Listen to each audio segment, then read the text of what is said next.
What is it this time, Torgal?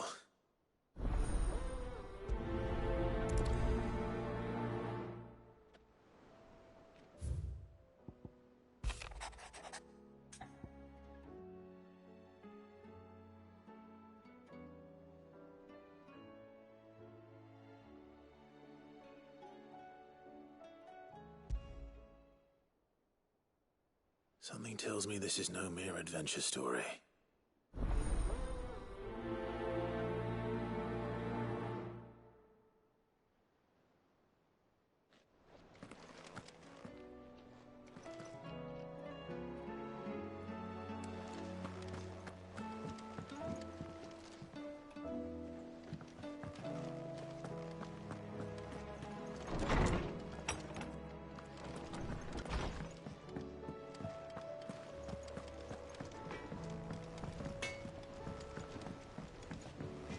Say what you will, Lady Karen has seen us.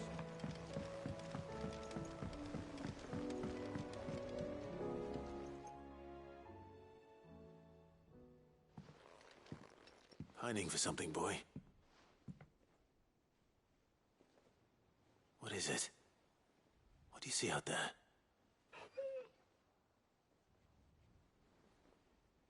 I never did ask where you got that anklet of yours. From Sid, that's why. On the day he brought him home. That long ago? And you're only thinking to ask this now? Sid saw that the pup had a habit of gnawing on his leg, since you ask. Clap that there iron on him to keep him from doing it. What was wrong, boy? I'll take like as not. Must have been hard on the poor whelp losing his loving masters at such a young age. Doubly hard in being a frost wolf, torn away from his icons and all. Sid would always tell him, you want that iron gone, you find what it is you're looking for. I reckon what he was looking for was you. I'm sorry, Torgal. Sorry for making you wait so long. Let's get that thing off you.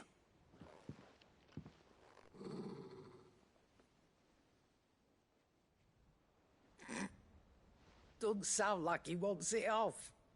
Indeed. You miss Sid as much as the rest of us, don't you?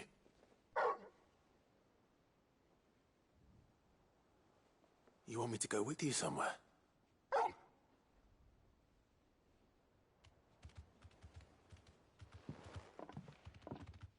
Quick, aren't you? Glad you've been paying attention. Not nearly as much as you have, Lady Karen. Aye, good thing and all. It's not like Gav would have kept him in nuts and rubbed his belly these past 10 summers. Your kindness is appreciated. You've been a good friend to him. Only because he doesn't talk back like the rest of you. Go on now.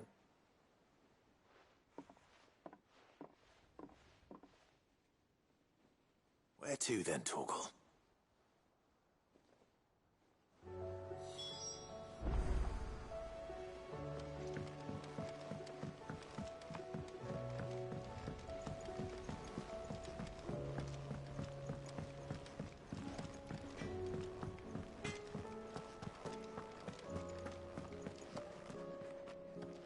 All right, Torgal. Where are you taking me? I'm going to need a little bit more than that, boy. Do you have a better hint for me? Unless... you've already given me one. Back on the rear deck, you were looking west, toward Rosaria.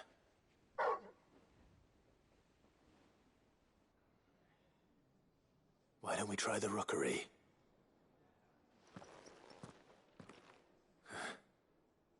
I haven't been to the island in almost 20 years. To Port Isolde, then. Fingers crossed the old mooring is still there.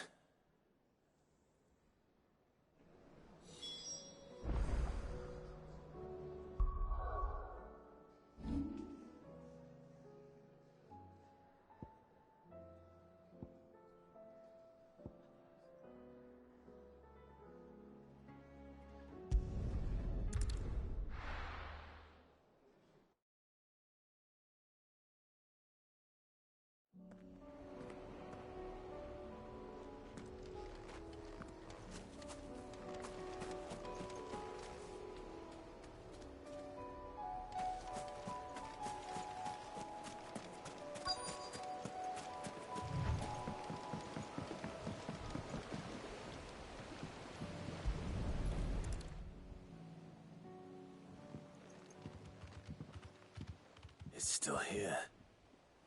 After all these years. A lot smaller than I remember. And you're a lot bigger. You might have to swim, boy.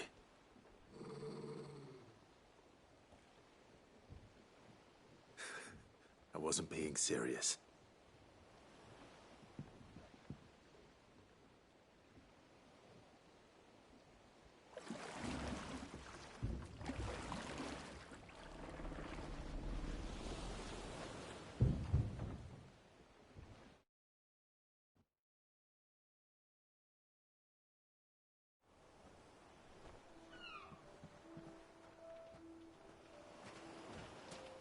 This place hasn't changed at all.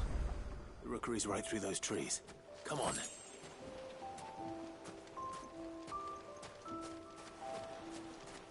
Race you there? I bet I could still beat you.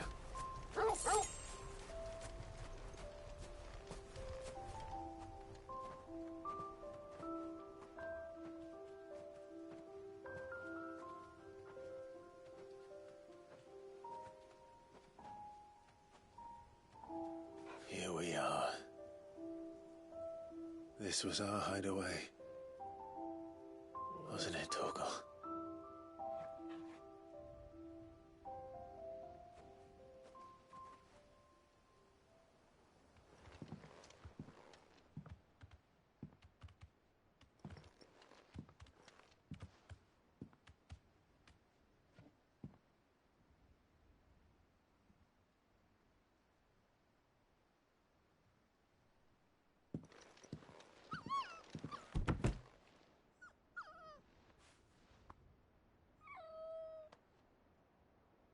Coming here helped me to forget who I was. Or wasn't. Prince, shield. Son his mother could love. Had I been any one of those things? Perhaps.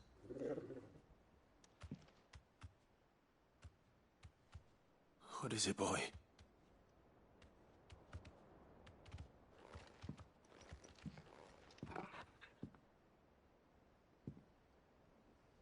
This is all from the castle. And Phoenix Gate. Did you bring these here?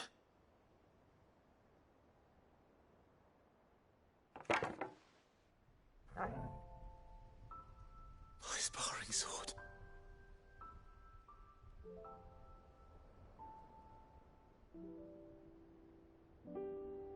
Well, well.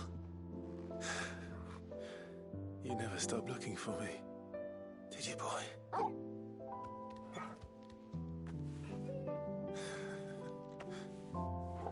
Thank you, Torgal.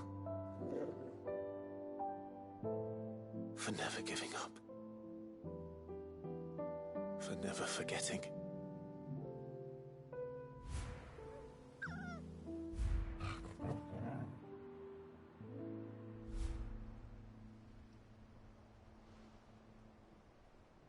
Let's take this with us, shall we? So I don't forget either.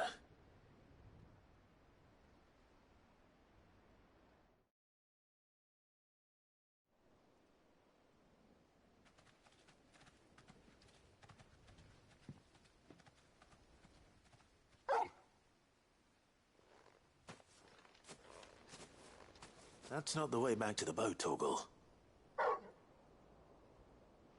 All right. I'm coming.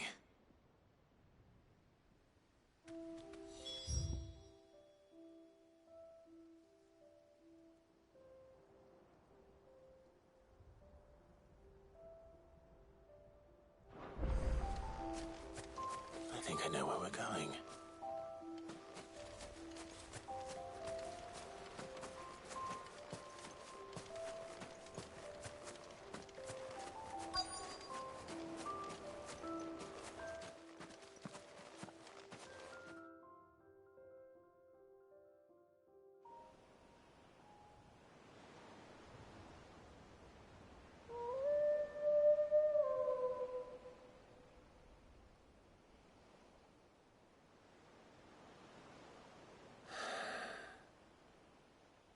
People always talk about the importance of putting the past behind you.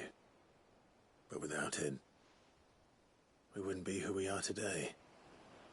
And we certainly couldn't steer our way to a better tomorrow. Come on, Torgal. Let's go home.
Vivian, I read your note, and I'd be happy to help you find the book you're looking for.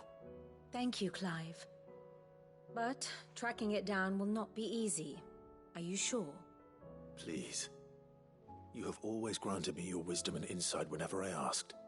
It's only right that I return the favor. Or at least attempt to. You are too kind.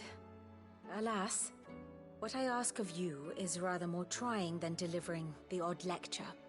I spoke with Harpocrates to see if he had any inkling as to where another copy might be found, but... But perhaps it is best that you hear the details from him. If you say so. Forgive me, Clive, for asking this of you. But this book, it set me on the path to becoming who I am today. Its importance cannot be overstated.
Clive, my boy. What a pleasure it is to see you. Harpocrates. There's something I need to ask you. I've been charged with locating a book called From a Distance. Then you seek a rare gem indeed. One whose name I had not thought to hear from your lips. You've been talking to Vivian. Right as always. But she didn't seem keen to tell me very much. I take it she didn't like what you had to say. And yet I gather it did naught to dissuade her. Clive, if the young professor has tasked you with obtaining a copy, I fear she asks the impossible. The executors would not allow it. The executors? Coveters of Secrets, a clandestine organization committed to the collection and intenebration of forbidden texts and technologies. One such text being the tome Vivian seeks, chronicling as it does the true history of the enslavement of bearers, a tale which could overturn the established order were it ever to become widely known. Or, so rumor has it. I've never actually read the thing, or even set eyes on it for that matter. How is it that I haven't heard of this organization? Why, secrecy is the Executor's watchword. They lurk in the shadows, emerging only to seize that which must be seized, be it books, inventions, or people, before disappearing again, leaving nary a trace. Which would explain why Vivian's copy was snatched from her grasp not long after she found it. By the hand of the Executors, yes. But what drives them? Self-interest or ideology? A fine question. Sadly, all that is known of the Executors can be recounted in a single breath. You may just as soon ask me of their origins, numbers, or the identities of their leaders. Any answer I give would be pure speculation. Then my hunt was doomed from the first. What was Vivian expecting? That I'd pluck it from thin air? Not from thin air, no. From ash. Rumors of the Executors are rife among the Scholars of Storm, but rather less so across the Strait. I have a friend. Well, I had a friend in the village of Garnik, a collector of rare tomes, upon which subject we would oft correspond. Alas, I have heard naught from him since the skies fell dark. And no doubt he too has turned. But though he did not mention it by name, it is possible that a surviving copy of From a Distance yet rests upon one of his many shelves, quietly awaiting discovery. If you were, by some chance, able to save even a single book from the poor man's library, I know his soul would rest easier. Very well. When I next find myself in Waloed, I'll be sure to pay Garnik a visit.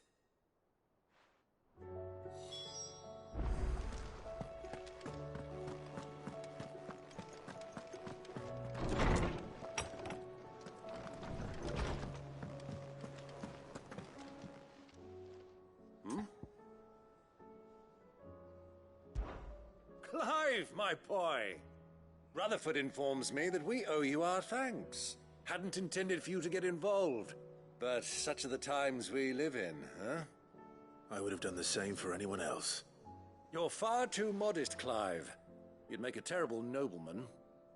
But tell me, is the realm truly in as dire a state as Rutherford suggests? From what little I saw, you were right to be worried. I suppose I should have expected the worst. But I was rather hoping the great and good of the realm might have things a little more under control. Alas, it seems that firm leadership is in short supply these days, and without it, the people are bound to lose their way. We must move quickly. But where do we start? True, the challenges that face us are many. But in my estimation, there are two key areas to be addressed before any other. The realm's armies and her larders. As you've seen firsthand, it's every man and woman for themselves out there. Certain cities have banded together to try and maintain some semblance of order, yes, but such cases are few and far between. And yet, the only remedy for the chaos that faces us is unity.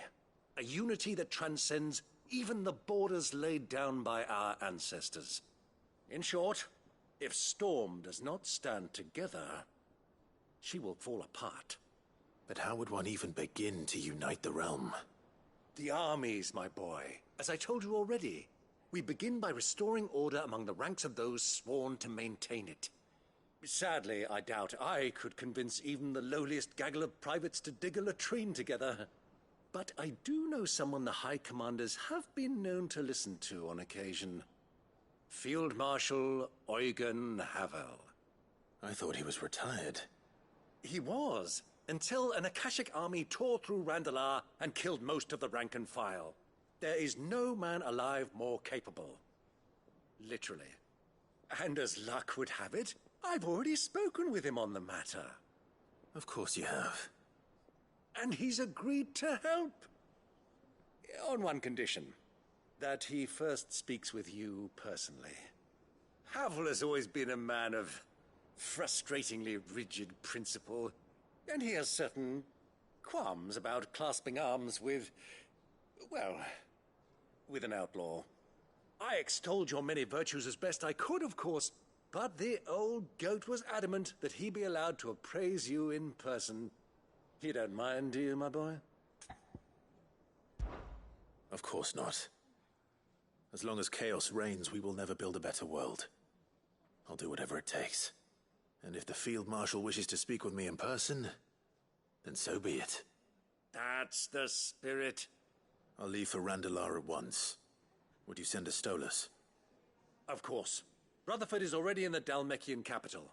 I'll have him tell Havel to expect you forthwith. Excellent. Thank you, Uncle.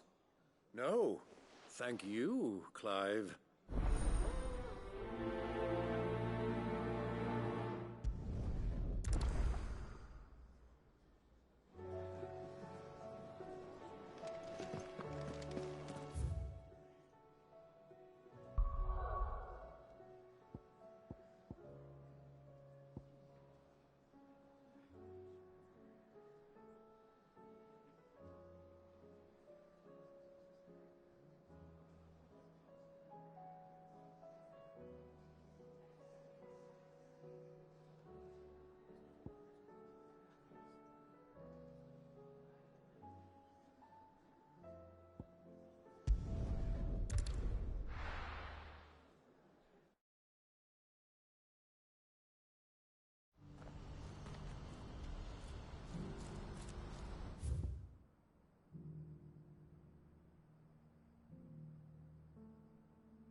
Do you see that too?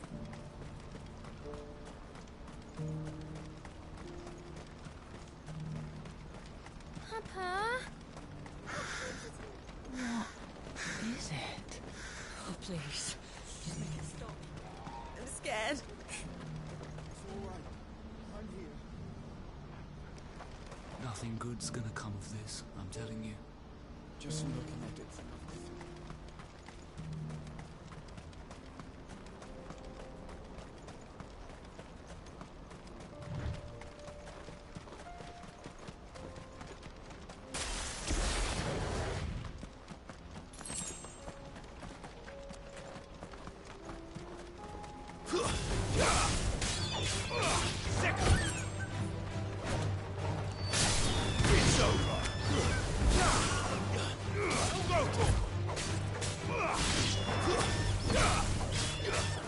This one. Farewell.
Can't be Rutherford, can it?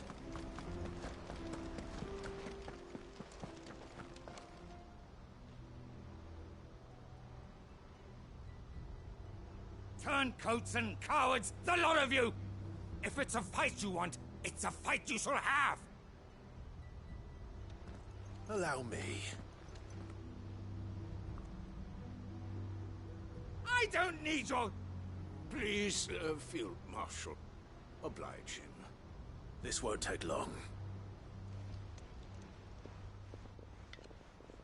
You're right. It won't. Men, finish him.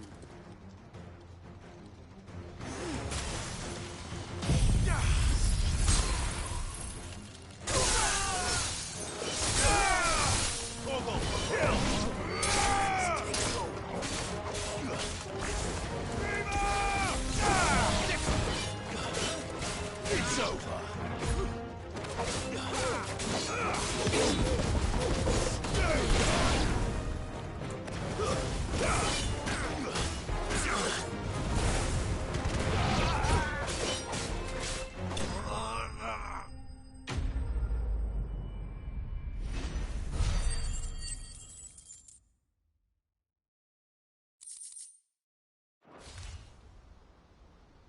A little longer than I'd have liked.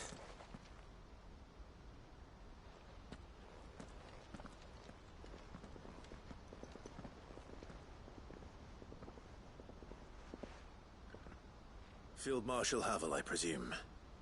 Are either of you injured? No, my lord. You arrived just as our escort turned on us. Fucking traitors. I'd heard reports of soldiers in the outlying regions abandoning the oaths they swore. But I hadn't thought the corruption had reached so close to the heart of the Republic. It's a fucking disgrace. Your interfering old bastard of an uncle tried to warn me, of course. My lord Marquis.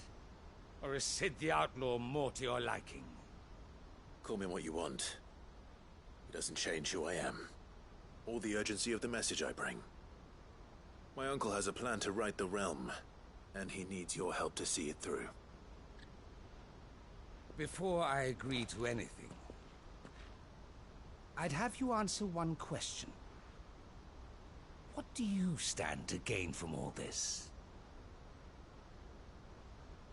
I won't deny that I might benefit from further chaos.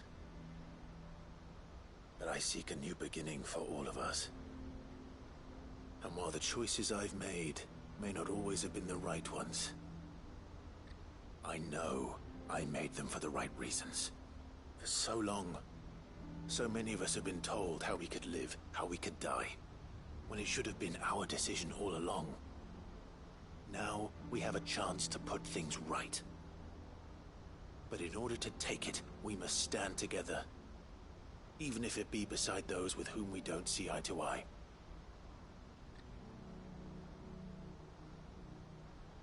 Certainly not the words I expected from an outlaw. But perhaps your uncle was right.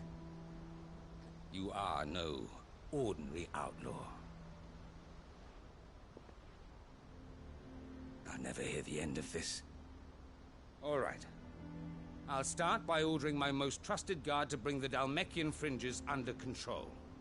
Next, I'll make contact with my counterparts in the Imperial Army and see if I can't convince them to try and restore order in their own territory. Thank you, Field Marshal. But they are not the only ones we will need to convince. What do you mean? I don't doubt that I can bully some sense into a few generals. But those they answer to require a different kind of persuasion. And when it comes to honeyed words, well, we will need an envoy. One who can court even the most stubborn of statesmen. You, perhaps. I'm flattered. But I'm no diplomat either. And I have other problems to attend to. What we need is a skilled arbitrator. And I may know just the person. Is that so? And would he happen to be an outlaw too? Of a different kind, perhaps. Well, beggars can't be choosers. I suppose we'll all have to find a little of the outlaw in ourselves if we're to make it through this. Very well. Send your man to me right away. I shall.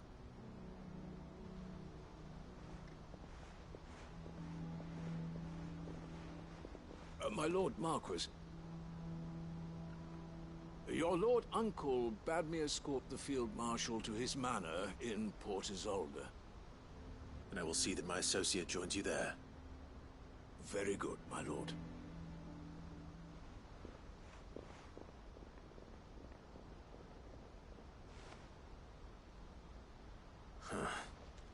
An envoy.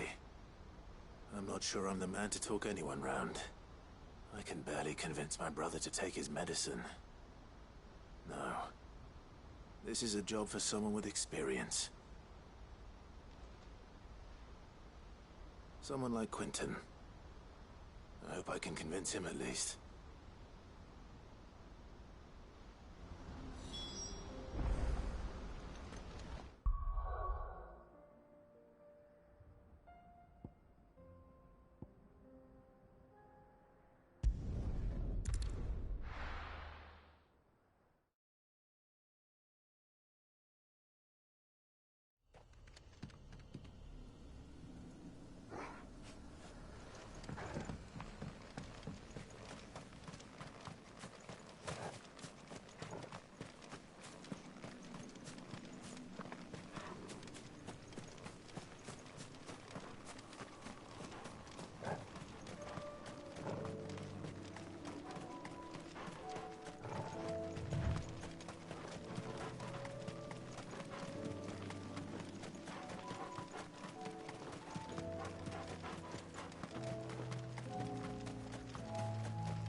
Quinton, I have a proposal for you.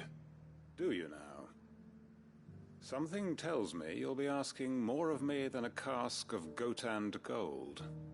Go on, then. Propose.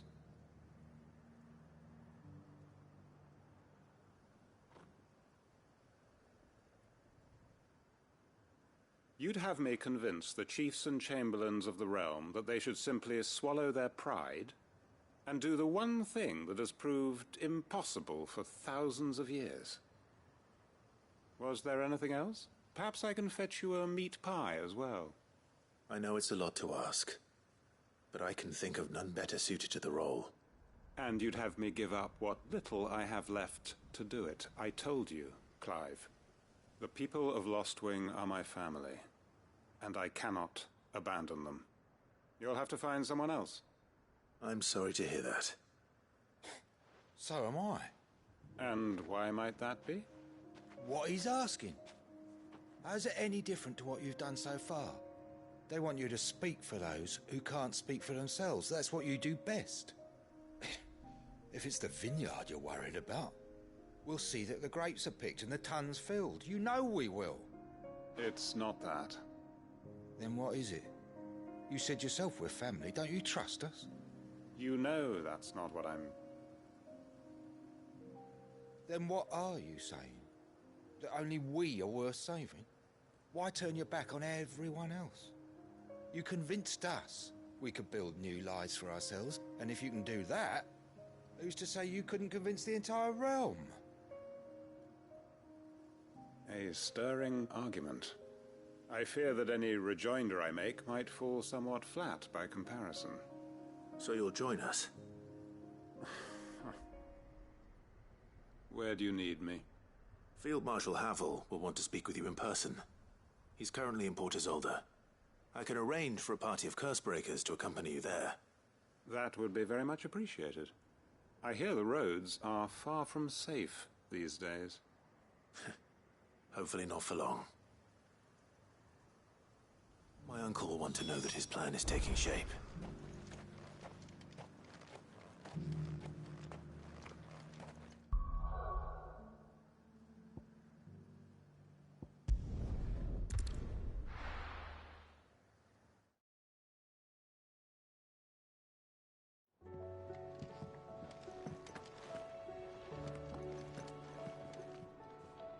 Uncle, I bring good news.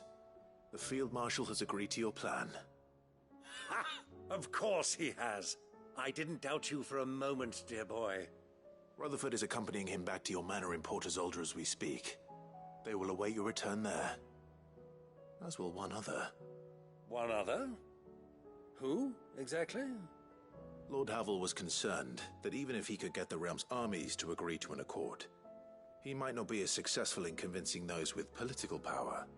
He asked if I might have a solution, and I suggested a certain Imperial Lord Magistrate turned Liberator.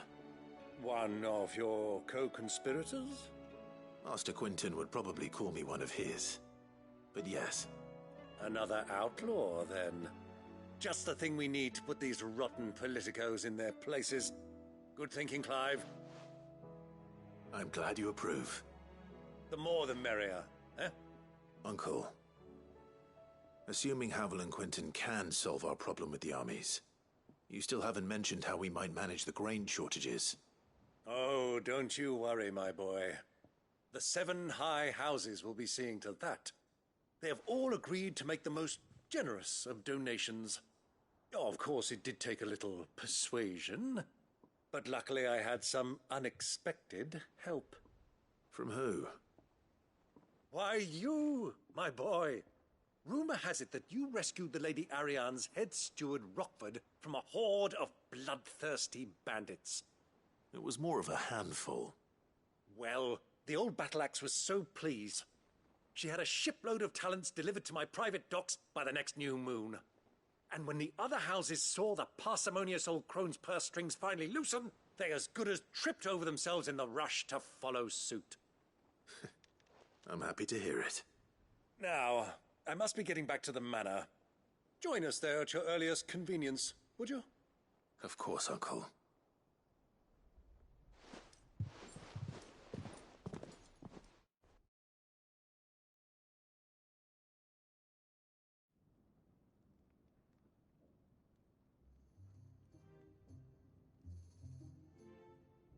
And how, pray tell, will we get that grain to the capital if the roads are still overrun with Akashic?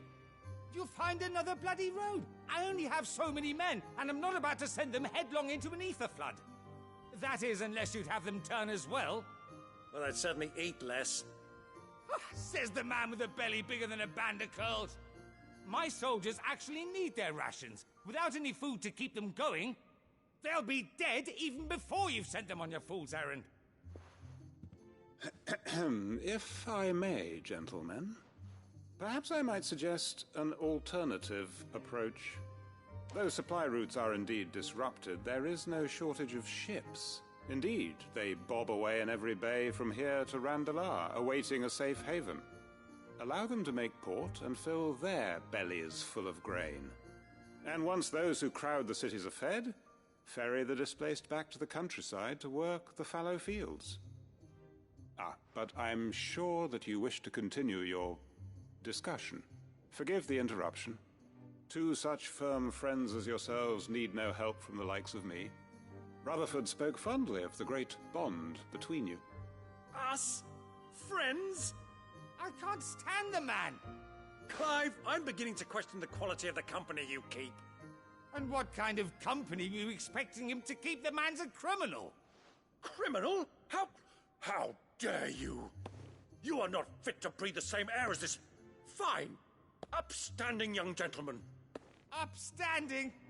He calls himself Sid the Bloody Outlaw! Once more onto the breach.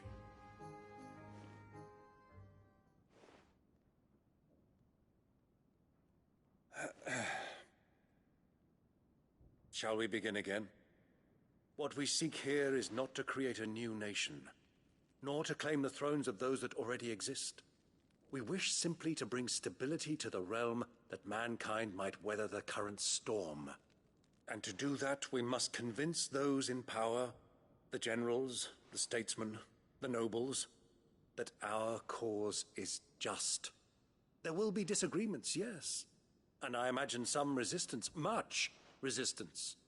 But we cannot let that deter us. If we show them the path, show them that we walk it ourselves, then I am confident they will follow.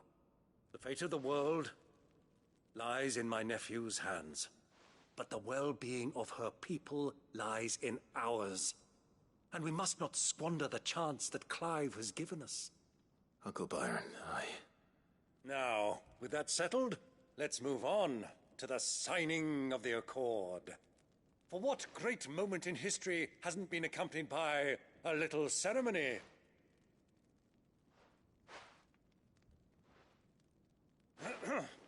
Citizens of Valisthea, I present to you the Tri-Unity. Rutherford, Mike Will.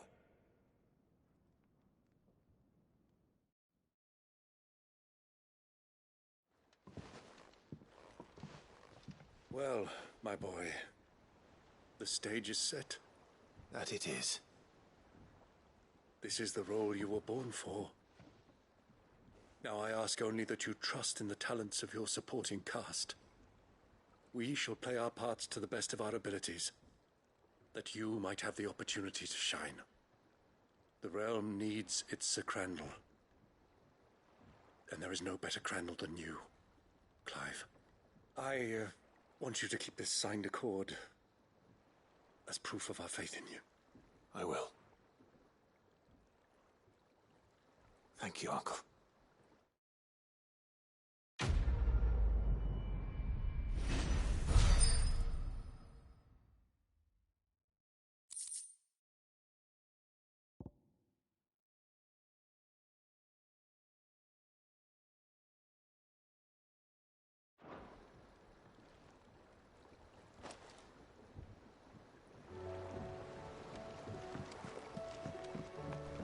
What do you think that thing is?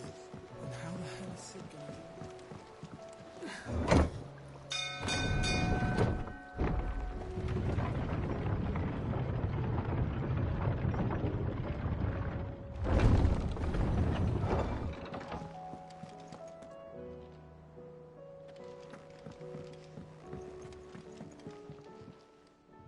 Ah, Clive. Joshua, what's wrong? And don't say nothing. It's... nothing. I've received word from Cyril. The Undying have found Father's will, or something akin to it. His will? How and where? In the crypt beneath Rosalith Castle. After Kupka was kind enough to drive out the Imperials, the Undying took the opportunity to recover what relics of the Duchy yet remained. And in the process of doing so, they found a letter from Father. I'm surprised anything survived down there. Cyril asked that I join him in Tabor at my convenience. I have been meaning to go, but... would you join me? Of course. I want to know what's in that letter as much as you do. Very well. I am ready to leave when you are.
Here.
this one!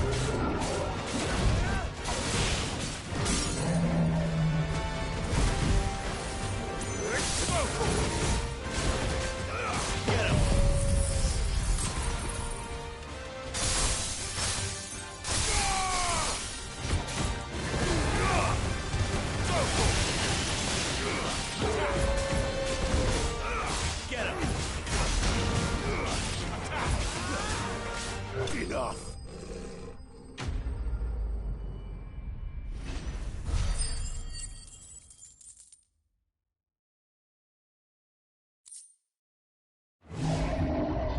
And don't come back.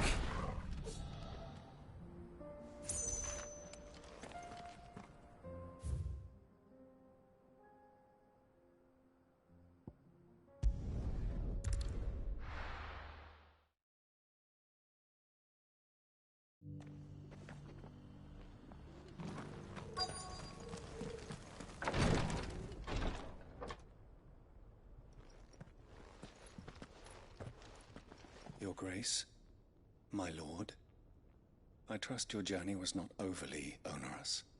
Cyril, you found a letter from Father? Yes, I have it here.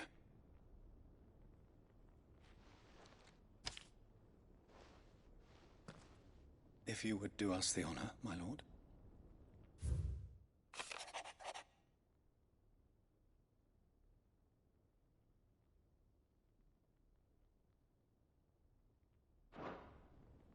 An inheritance. It would seem the late Archduke penned this missive shortly before his passing. The day before we left for Phoenix Gate. What are these plans he spoke of? His plans for the duchy, Your Grace. Your father entrusted them to my predecessor, the former bearer of the Burning Quill, who entrusted them in turn to me. The complete emancipation of bearers is their stated aim. But your father's dream did not end there. His Grace also spoke of building hospices to care for those stricken by the curse, and the founding of a new university to further the development of non-magical technologies.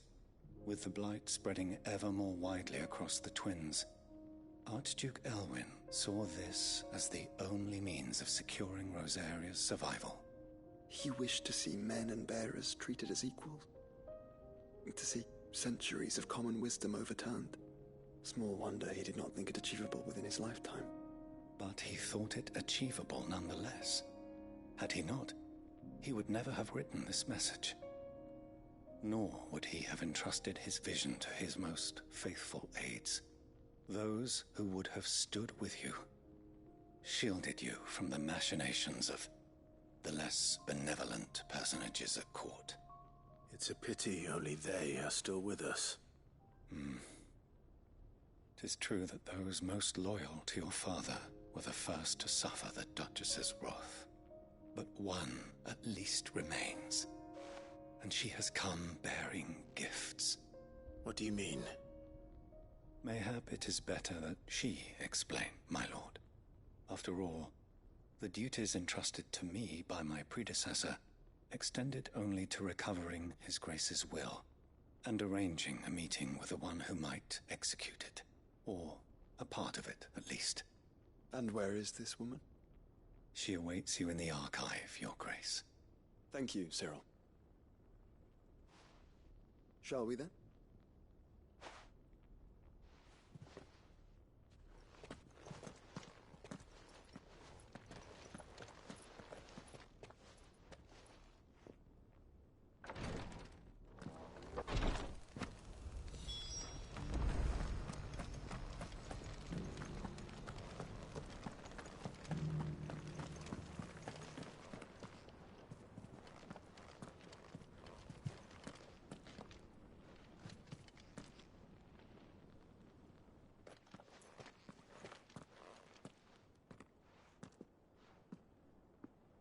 My lord, Your Grace.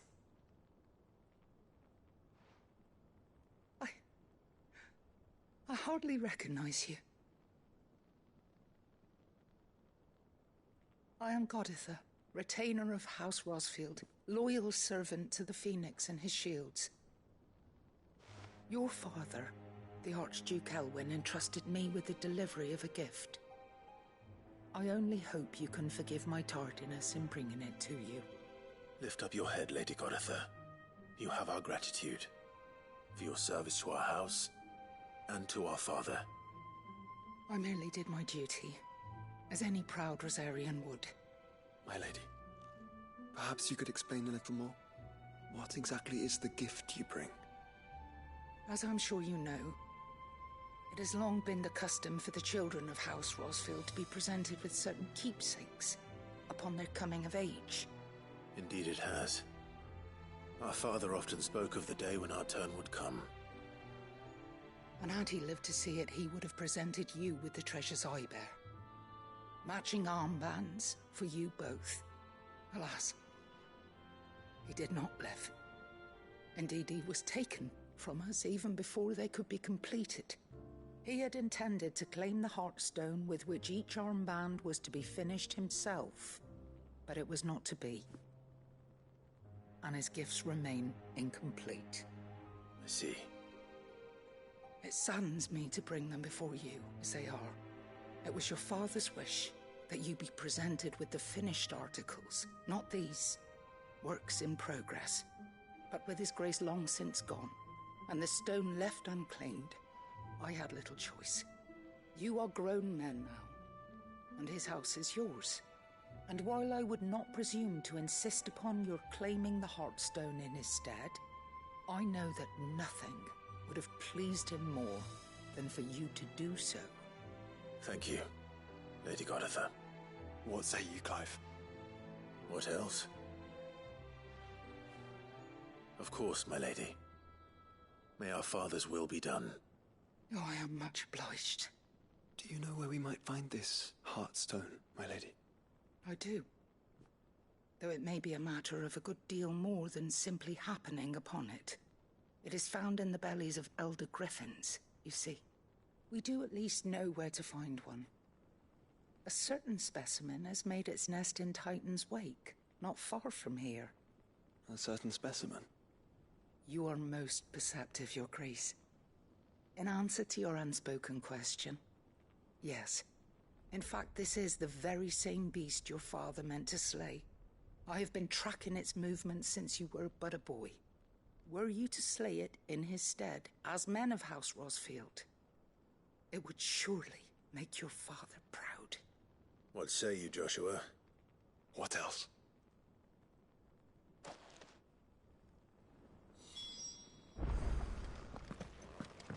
Titan's Wake is to the south of here. But we must not be hasty. The good lady has been disappointed once already.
Eyes peeled, Joshua.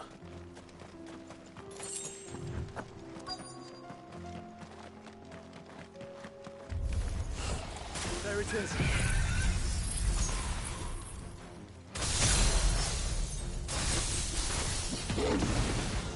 For House Rossfield.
Is the Heartstone? I expect Lady Goditha will know.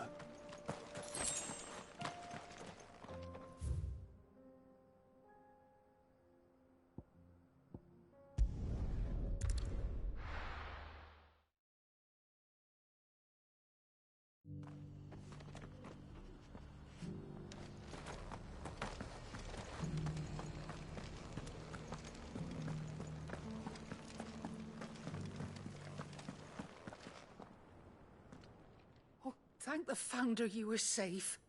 The Griffin is slain then? And the Heartstone claimed.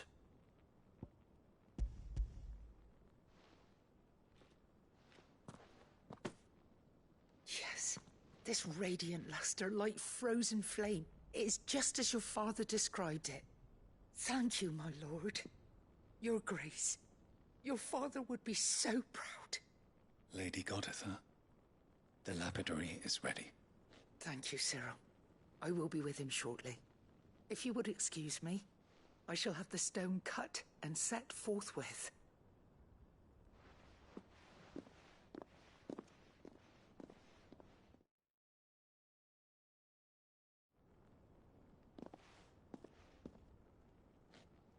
The armbands are complete.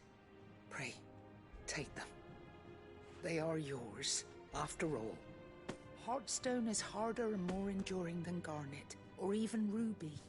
It symbolizes unwavering will and devotion, and the graven vines encircling the stone represent the unbreakable bonds between you. It's a message. Father knew we had enemies both inside and outside the duchy. Enemies who would thwart his vision. Only with unwavering devotion would it ever be realized. And only if we stood together, as Phoenix and Shield, as brothers in arms. Only then might those enemies be overcome. Indeed. His Grace knew the enormity of the task he would entrust to you, his heirs. But this was more than just a message. It was a promise. That he would always be with you. Thank you, Lady Goditha, for remaining the steadfast custodian of our father's will. Forgive me, my lady, but there is something I don't quite understand. The Undying told me that after Father died, Mother claimed all of the ducal treasures for her own. Even if the armbands were incomplete, she would surely not have overlooked them. So, how were you able to keep them from her? Because I was the keeper of the vault. Though I was but a lowly servant, your father spoke to me of his intentions for the bands, of the deep love he had for both of you, and his hopes for your future. In the days before the disaster at Phoenix Gate, I discovered that the Duchess had ordered her jewelry be sent away from the castle. It was then that I knew she meant to betray us. I tried to warn your father, but it was too late. When word of the fire reached Rosalith, I knew my time was short. So I took up the armbands and I fled into the night. And thank the Founder you did. Yet my duty to your father was incomplete. Not knowing what else to do, I followed the Griffin, thinking I might claim the Heartstone on its passing. And so my pursuit continued, until Lord Cyril appeared before me. He informed me that His Grace's will had been recovered, and that his sons were alive and well. Lady Goditha, on behalf of my father and all the people of Rosaria, I thank you for your loyal service. As do I. Thank you, my lord. Your Grace, for coming back to us, for giving my service meaning.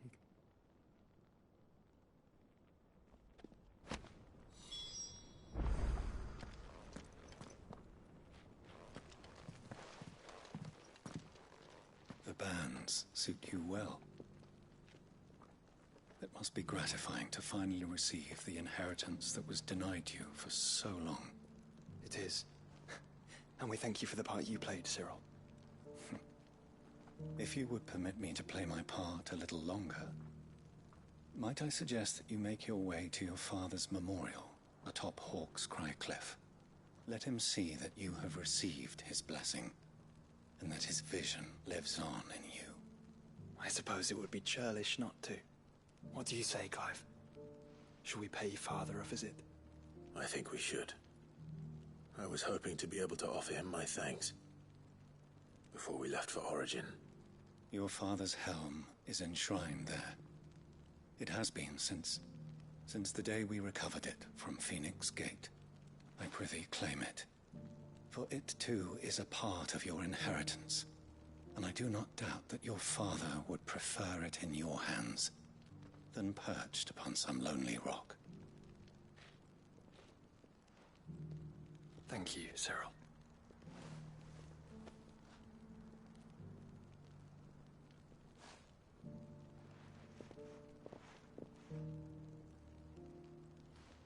Come on, Clive. He's waiting.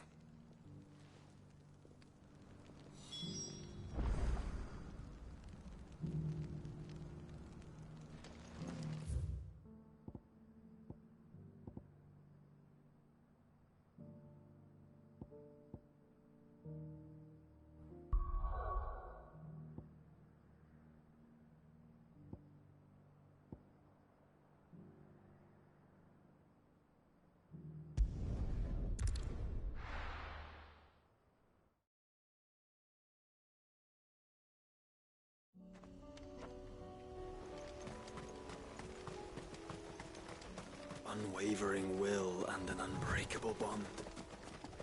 Do you really think we're strong enough? Save the world? Of course. We've overcome Father's political enemies. That I'm less certain.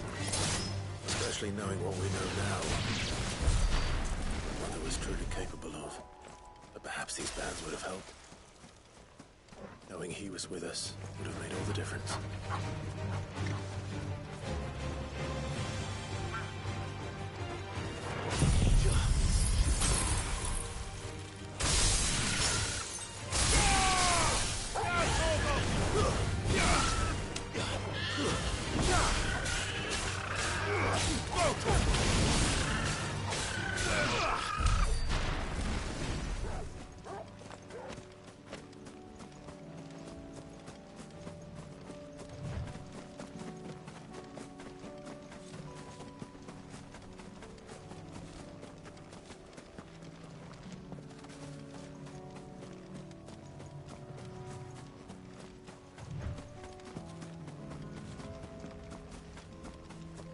It's just back there.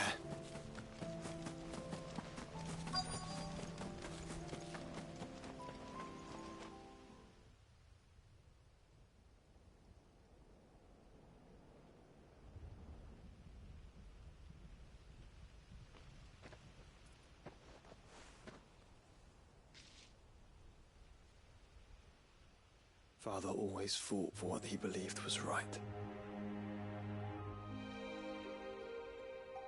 It wasn't until that night at Phoenix Gate that I realized I had never fought for anything. I always had someone else to do the fighting for me.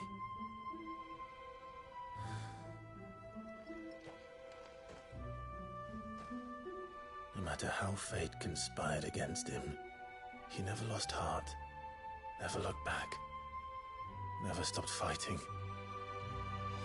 To me, he was the greatest of men. And I've been trying to live up to his ideals ever since.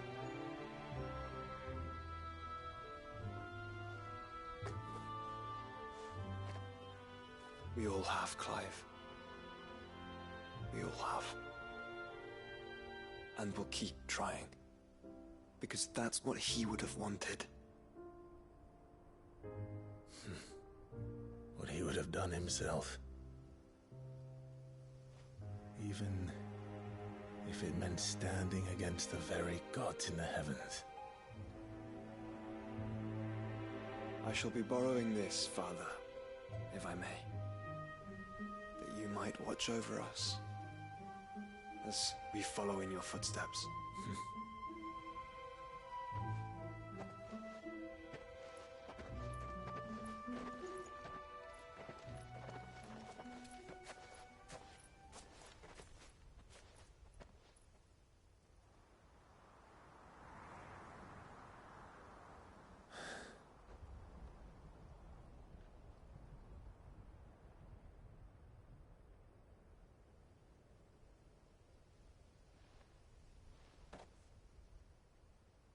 We won't lay you down.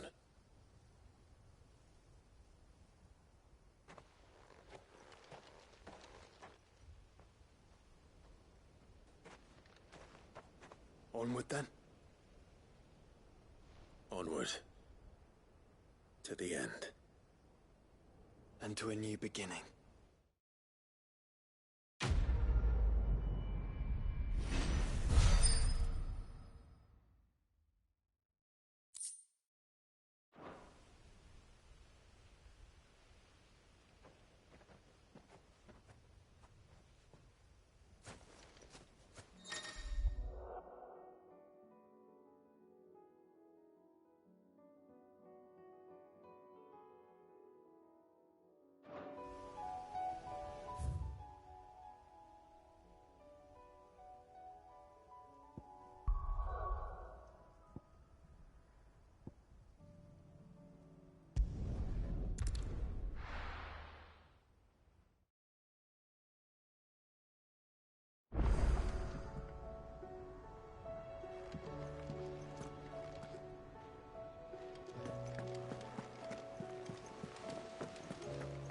There's something about it.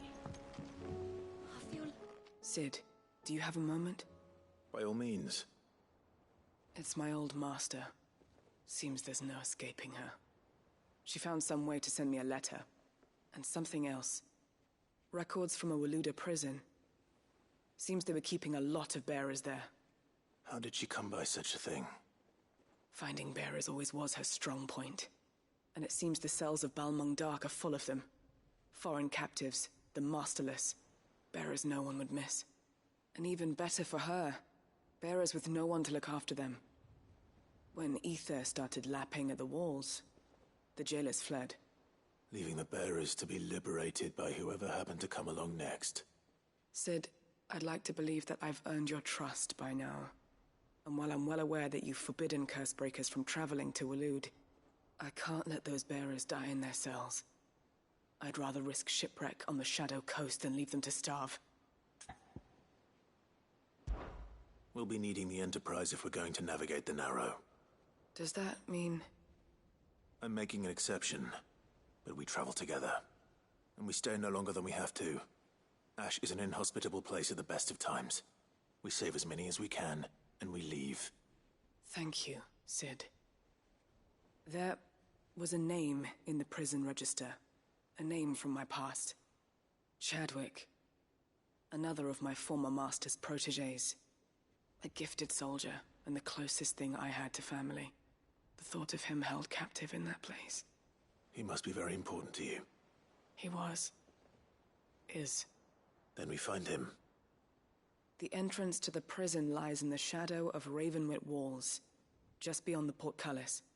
We should head there as quickly as we can. I only pray there are still bearers alive to save. As do I, Doris.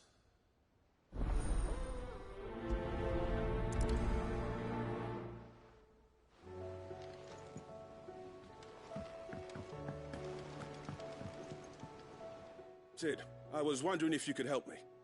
It depends what with. A bearer, but recently freed from his bonds, is keen to join the Cursebreakers. As you know, the work we do is not easy, which is why we test every volunteer's suitability. I was hoping you could oversee this one's evaluation. I don't mind, but why this one? Because he wants to be a scout. Our ranks are filled with men and women capable of breaking chains and putting slavers to the sword. But scouting, we're few with the nose for that, which is why we still rely so heavily on Gav. And since he accompanies you on so many of your missions, I thought you might be better placed to recognize the traits in him that we should look for in those who'd fill his boots. Sounds reasonable. So you're happy to oversee the boys' test, then? One can never have too many scouts. Truer words, Cid. I'll let the initiate know that you'll be attending his trial, and that he is to proceed directly to Northreach in readiness. No time like the present, eh? No time like the present. I'll await you there.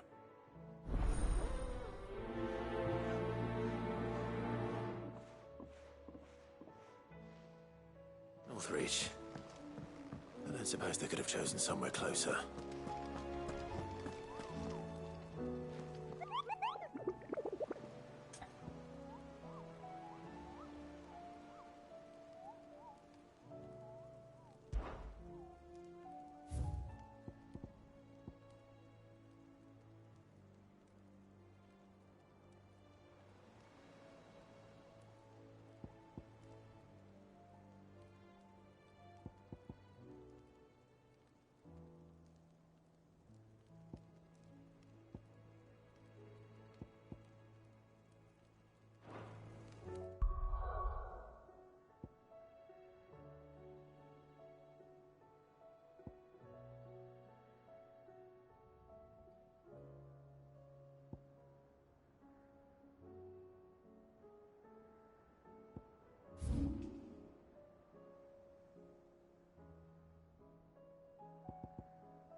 Over here!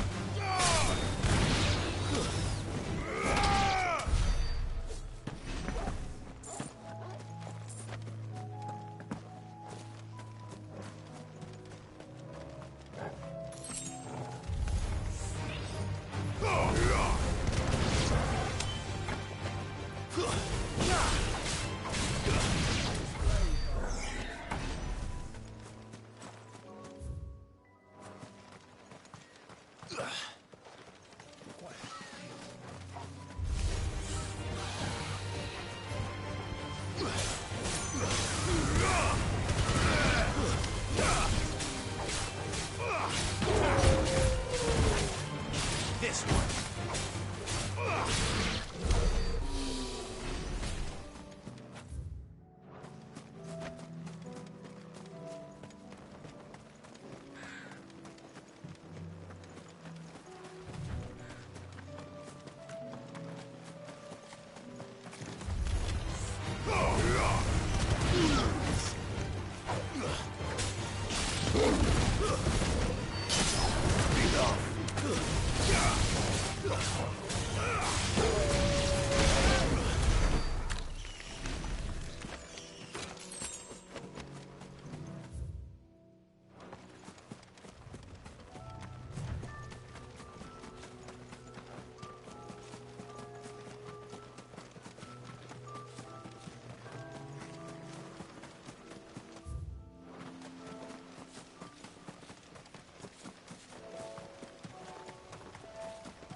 It's over.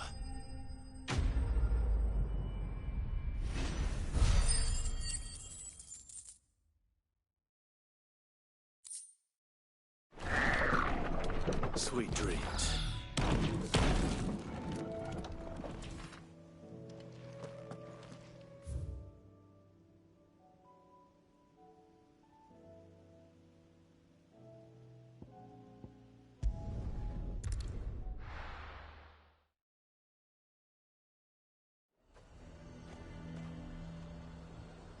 Nazaire might at least have mentioned where in Northreach he'd be testing this recruit. I'm nervous. Well met, Cid. This is the Initiate. Ember, present yourself. At your service, Master. Please, just Cid. There are no masters here. Your life is your own. Oh, of course. Thank you, Cid. The Sergeant says you'll be evaluating me at my trial. To become a scout, yes. You are aware of the dangers inherent in that role. I am. But I swore I'd face them. Just like the man who saved my life. And who would that be? Gav. It was him who found me and freed me. No magic, no support, just one man and his nose. Came and sniffed me out. It taught me what one man can do if he puts his mind to it. And I've been training ever since, so that one day I can be someone's saviour, just like Gav was mine. I'm sure he'd be flattered. You clearly have good intentions, Ember. And it sounds like you're under no illusions. Stick to this path and you'll make a fine Cursebreaker. So, what? Have I passed? You haven't even started yet. Now listen.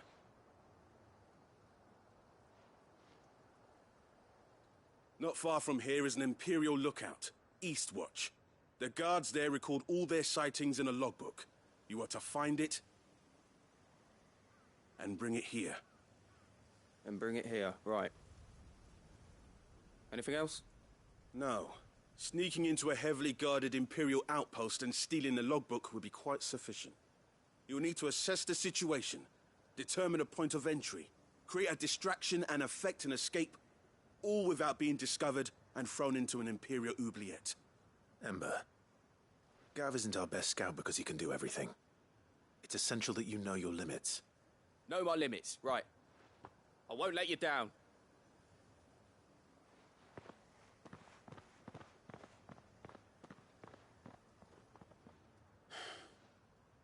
It shouldn't be as dangerous as I made out. But keep a weather eye on him all the same, would you? On my way. All right, Ember. Impressed. Me.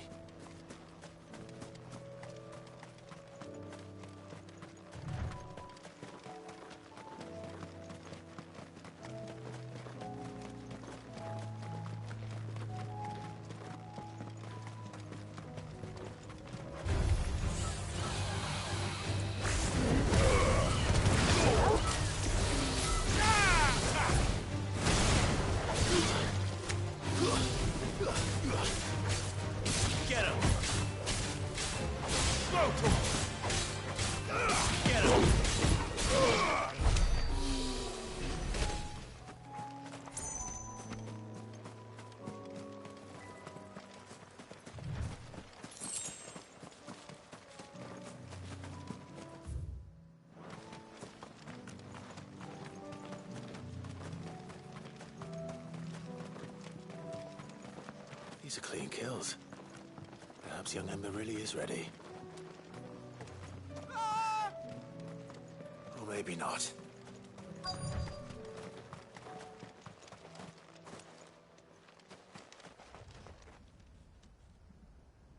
Damn it. Ember, draw your sword! I can't! Then run! If you want him, you'll have to go through me.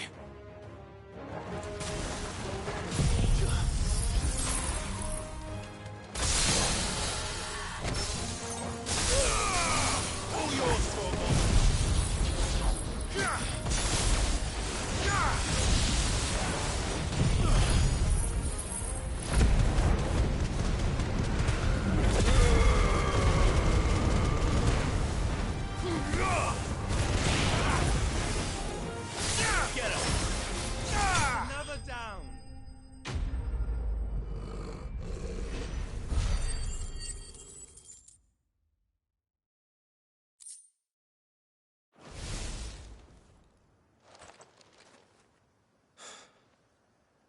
Ember, are you...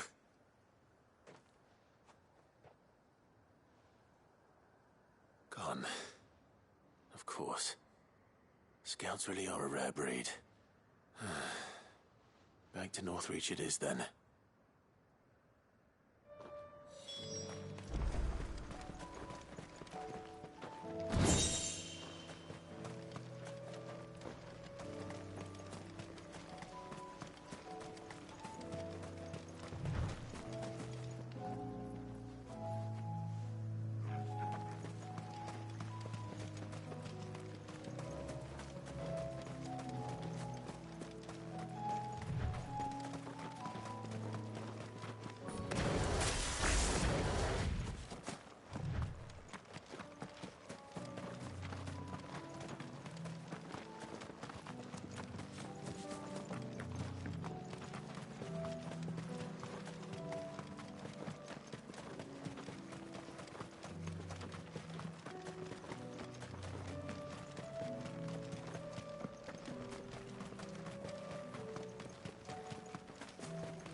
I didn't expect you back so soon. Where is Ember? How did he fare? I thought I'd find him with you. He must have fled. I followed him to Eastwatch, where I found him being set upon by a wild Avis. He was just standing there. Didn't even draw his sword. I had to step in and take care of things. But by the time I had, he was nowhere to be seen. I assumed he'd set off in your direction, but apparently not. Oh, I'm sorry, Sid. I knew the boy had a nervous streak, but he seemed like... The right man for the job? I believe this is the logbook you tasked me with retrieving. Eh? How did you... Don't you tell me you breached the tower while Sid was busy saving your skin. What? Wasn't that what you asked me to do? To bring the thing back without getting caught? He has you there, Nazaire. And he did it all on his own. But Sid, he did what he thought was best. And now I have to decide whether I agree. Of course. We'll await your evaluation back at the hideaway. Don't you leave my sight. Yes, Sergeant.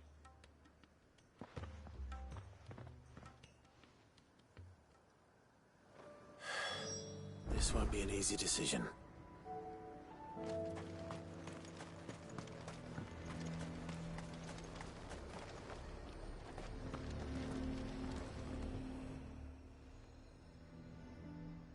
Well, this isn't at all foreboding.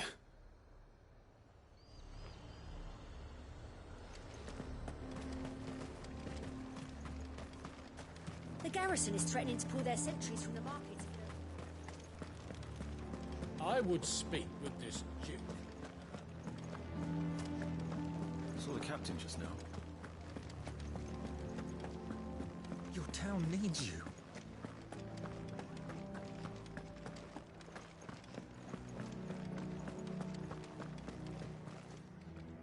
Do you have a moment, Clive? What is it? It's the Duke, unsurprisingly.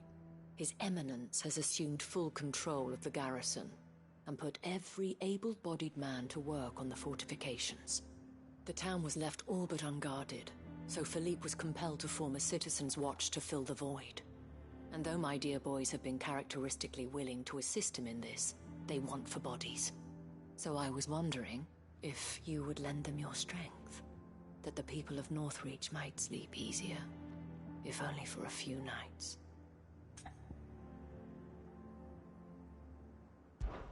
Of course. Whatever you need. Thank you, Clive. What would I do without you? Philippe told me he had men stationed at... Where can I find the mistress of this establishment? Here, my lady. To whom do I have the pleasure of speaking? My name is Sabine, and it is my displeasure to be the daughter of the Duke of Oriflamme, who I understand is causing you and your town no small amount of trouble. I wish to speak to you about what might be done. Very well. Let us speak. I trust you'll forgive me, Clive. Absolutely. Our conversation can wait. Please, proceed. As you know, my father is a most overbearing and supercilious man, and I join you in objecting to his every action. Indeed, I owe you my thanks for continuing to argue against his reckless plans. Yet I fear he is not one to be swayed by reason. No.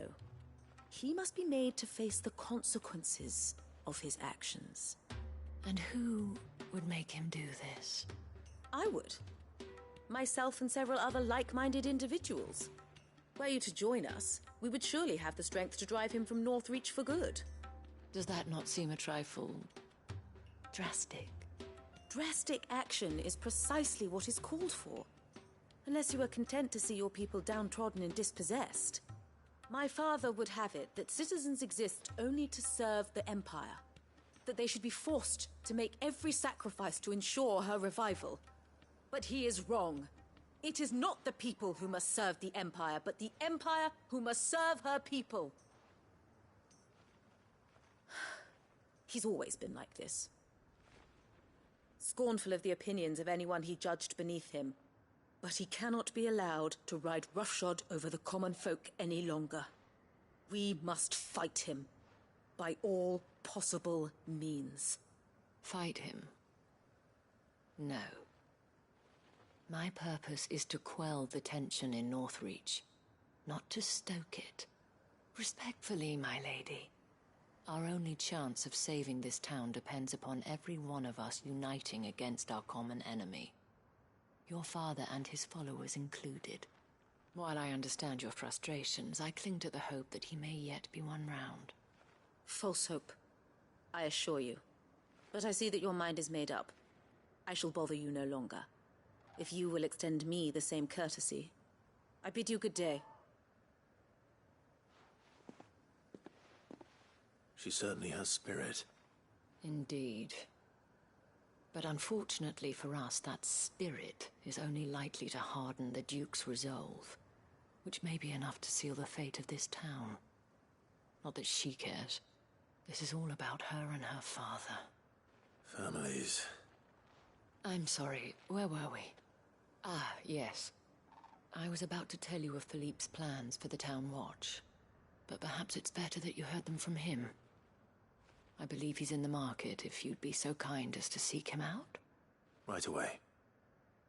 It's just a pity I cannot join you. I'd like to see the two of you in action together.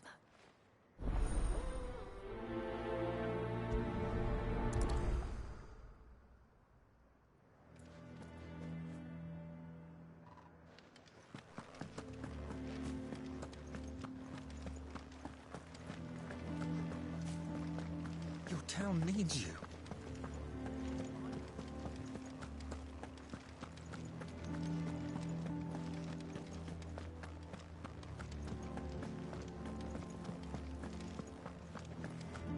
What does the Dame have to say about all this? So you are content to abandon the... Please, I beseech you. If you are a true son of Northreach, you must fight to defend your home. That's exactly what I am doing, milady. Or trying to, at least. The land is crawling with fiends, and someone has to keep watch. Even when our true enemy is hiding in the garrison? Fine. You're not the only able-bodied man in Northreach. Thank you so much for your help.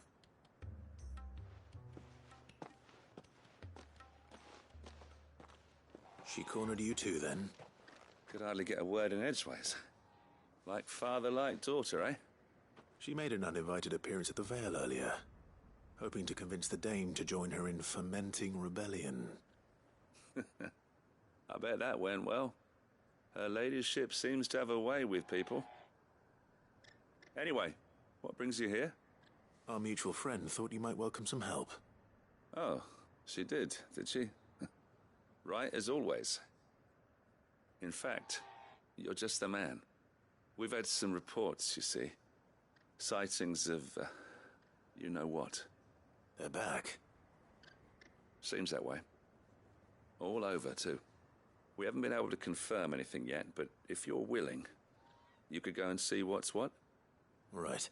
Where should I look? You know Grieger's Weep? One of the sightings places them somewhere on its shores. I'm on my way. Thank you, Clive. I'll look into one of the other sightings. Let's rendezvous back here later.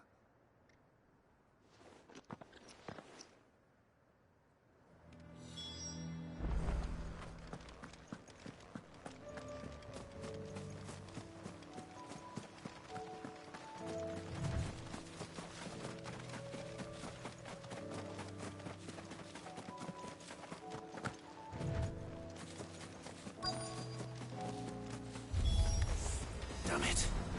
The reports were true. I need to stop them before they get to the town.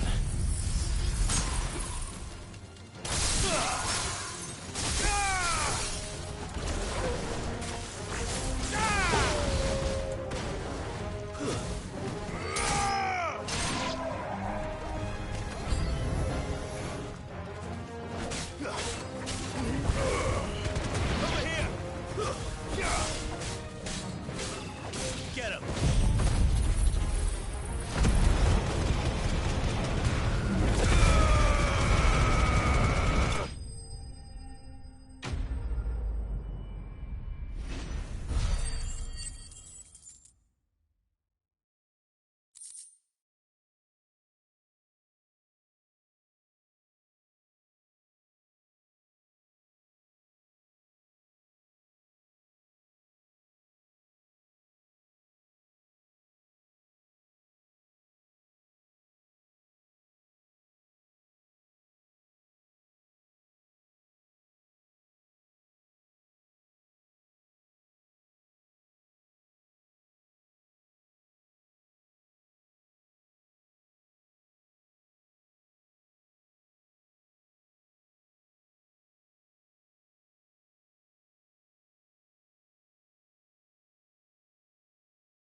Call that a test, Ultima? Clive, it's me. Are you all right? I am. But it seems the reports were true. The thralls have returned. I dispatched the few that I found, though. Well, that's something, I suppose. But what were they doing south of town? They all came from the north last time. We might be able to fend off an attack from one side or the other, but from both? Do you have eyes in the north? Some. I should probably go and have a look, though, just to be sure. You head back to Northreach. I want you there just in case war breaks out while I'm away. What do you mean? Her ladyship's been busy working her magic on the townspeople, stirring up ill feeling towards her father. She'll have her marching on the barracks if we're not careful. What? This is exactly what the Dane was afraid of. I'll do what I can to calm things down. Be careful out there, all right? Don't worry, I'm not like you. One sniff of those things and I'm running back to town screaming blue murder.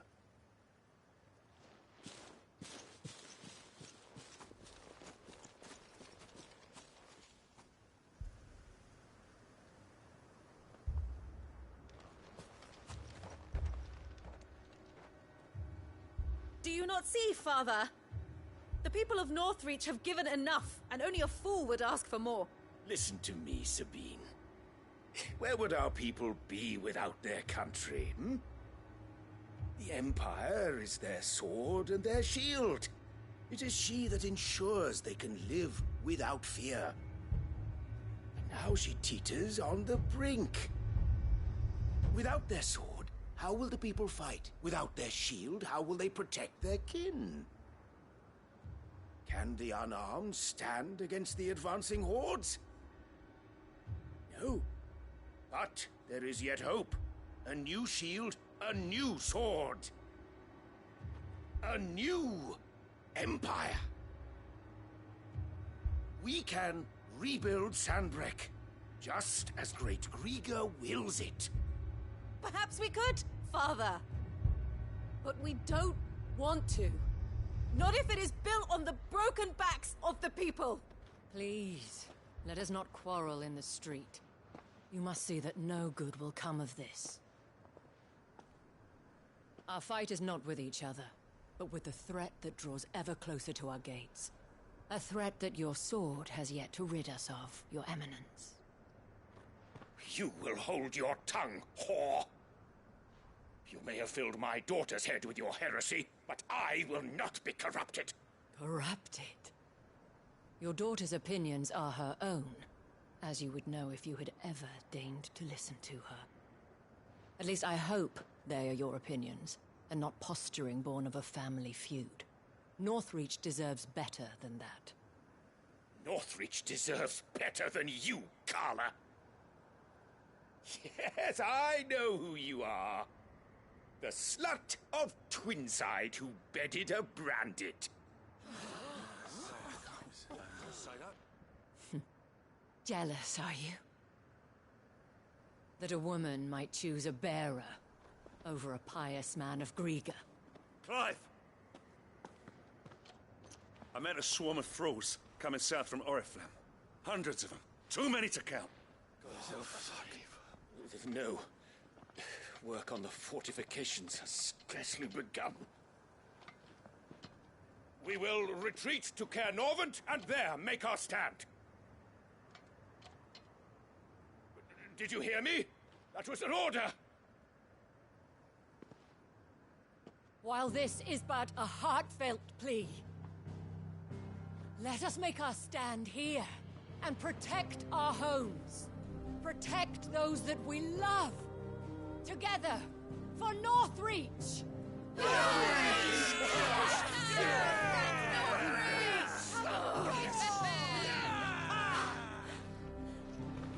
You heard the dame.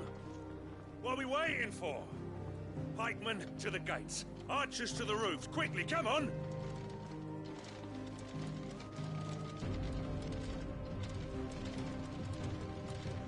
But she is but a common... whore, yes. And we'd follow her to the gates of hell.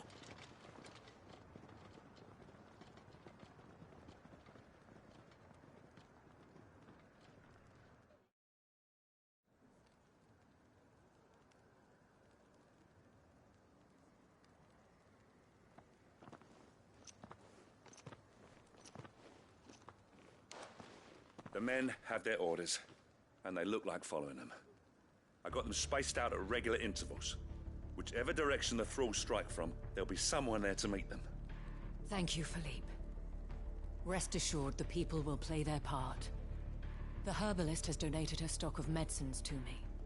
Should any of your men be injured, take them to the Vale. We'll see to them there. Thank you, milady. I will. I'll play my part too. You still want for numbers. Unlike the enemy. I only hope I can go some way to evening the odds. Philippe, can I leave the south in your hands? I doubt the thralls by the lake were the last of their number. Of course. I'll lead a party down that way so we don't get taken by surprise. What about you? I'll make my way up the road to Oriflamme. I've fought a few of these things. And while I can't promise to hold them all back, I should be able to thin the herd. All right. But take care. Thank you. Both of you. You can thank us when it's over. Till then, madame.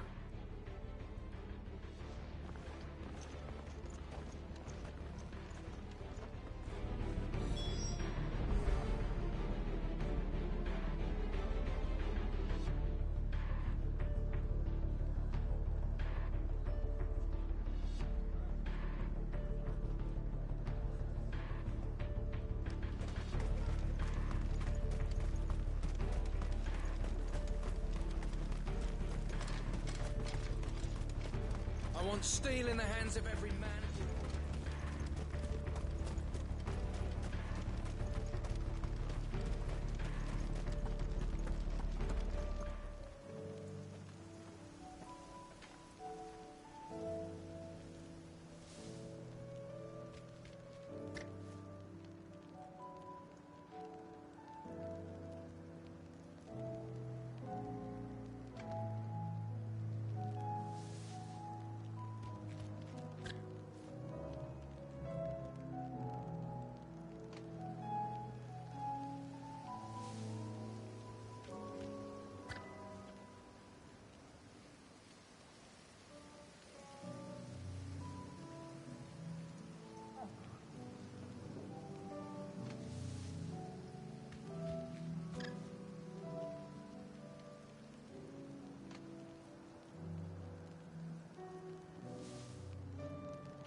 So many of them. Not for long.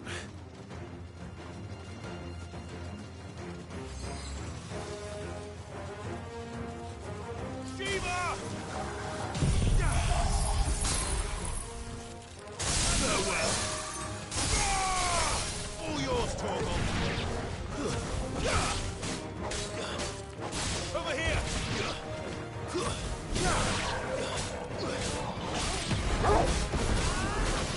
Slow.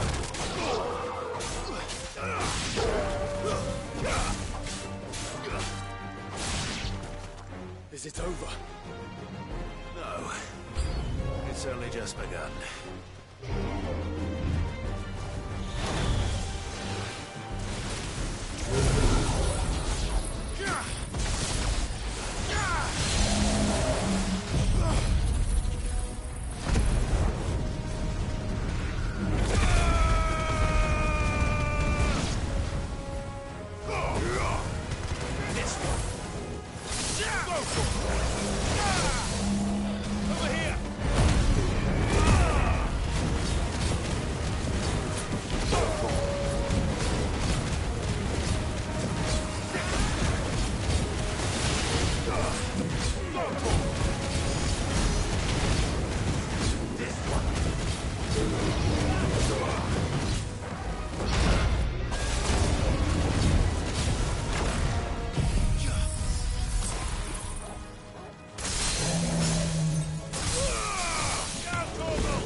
That looks to be the last of them. I wonder how the others fared. Better hurry back to town. Come on, Torgal.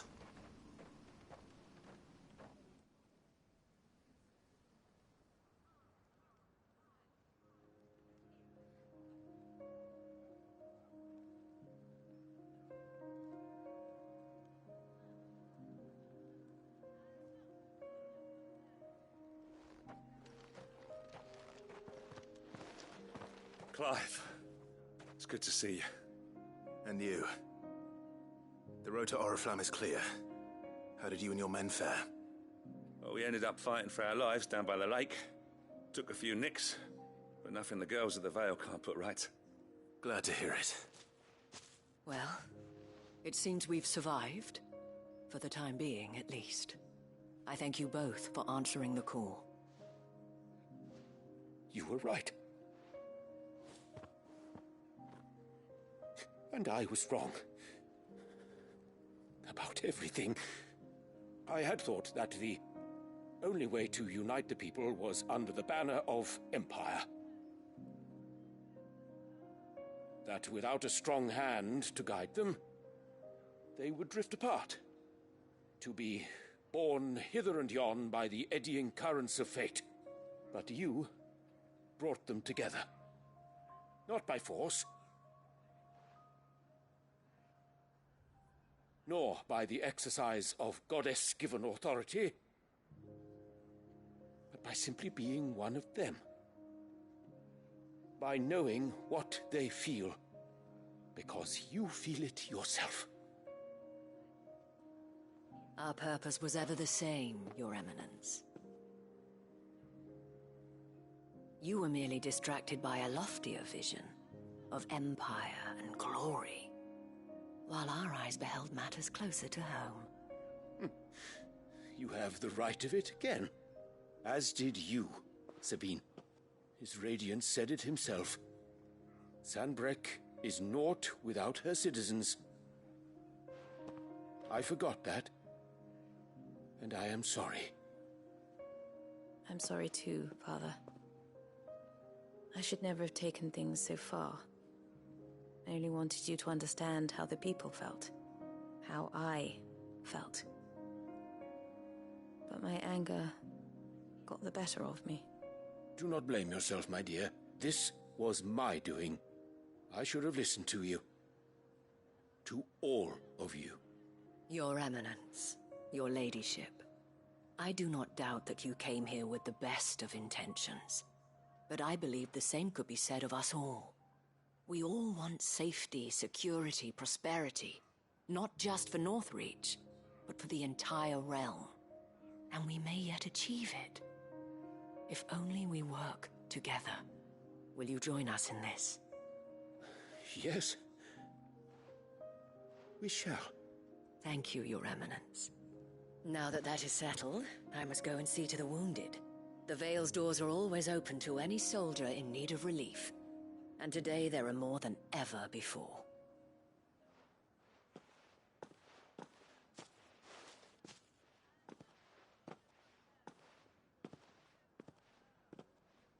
Madame Isabel is a rare soul indeed. In these dark times, I see that it is not men like me who should lead the realm, but women like her. You're right. If only I'd listened to her when I had the chance.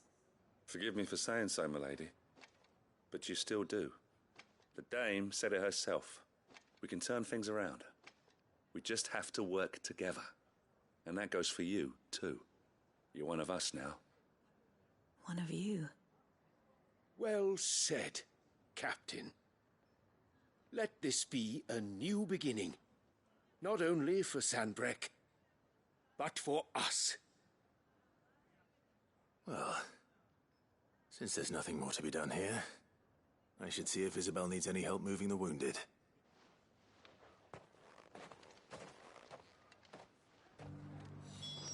Can we get you anything?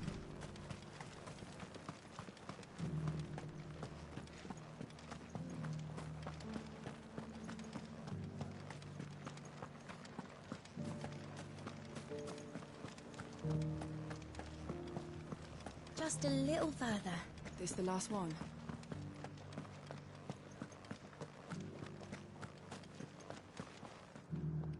How goes the treatment of the wounded? I'd be happy to man one end of a stretcher if it would help. You've helped quite enough for one day, Clive. Thank you. Don't mention it. Oh, but I must. After all you've done for this town, it is the very least you deserve. Tell me, if Northreach had fallen, what would you have done? A woman of your means could find a home anywhere in the realm, but I sense you would rather have died here. It's a long story. For you, madame, I have all the time in the world.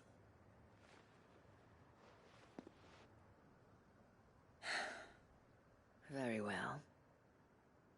Long ago, I had a life in the Crystalline Dominion. I was Carla then, courtesan to the nobility. So sought after was I that it was only they who could afford my time. Alas, those halcyon days were not to last. For naive as I was, I fell in love with a bearer. He was my master's guard, the gentlest man I have ever known. After they discovered us together, he was whipped bloody and forbidden from ever looking at me again.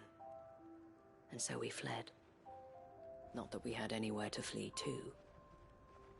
We wandered, aimless and starving, half dreading, half praying that the next day would be our last. Until we found ourselves here, in Northreach. It was the Vale that took us in, that fed us, clothed us, and healed our hurts. Those that could be healed, at least. My love was already too far gone. He passed away. He did. Not long after we arrived. But at least we were able to share a few moments of peace before the end. It was the greatest gift I have ever received. But the generosity of this town and her people did not end there. The men and women of the Vale supported me through my grief. Shared in it, though I was still a stranger to them. They treated me like a sister. And so I swore that I would always do the same. That I would return the kindness that Northreach showed me. That I would repay my debt to the Vale.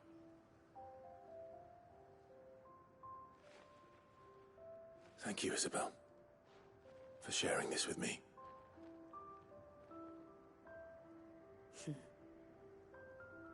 You're a lot like him, you know. Perhaps that is why I have such a soft spot for you. Never stop fighting, Clive. And I shan't either. I know that it will not be easy to keep Northreach together. But our efforts will be rewarded. Just look at us now.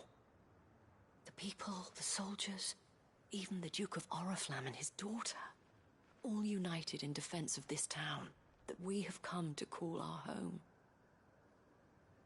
And what of you? Can we count on your support too? Always.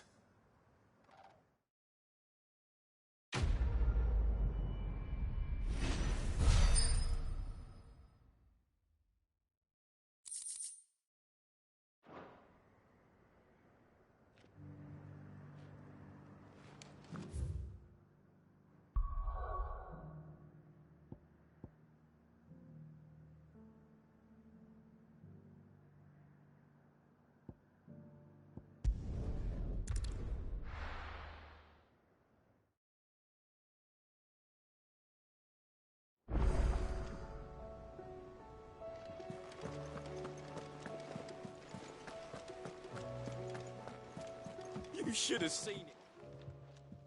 Welcome back, Cid. Welcome back, Cid. Yes. Welcome back. Trip wasn't too much of a pain in the arse, I hope. Truth be told, it was me who suggested roping you in to help with the trial. But from what I hear, things didn't go quite as planned. No, they most certainly did not.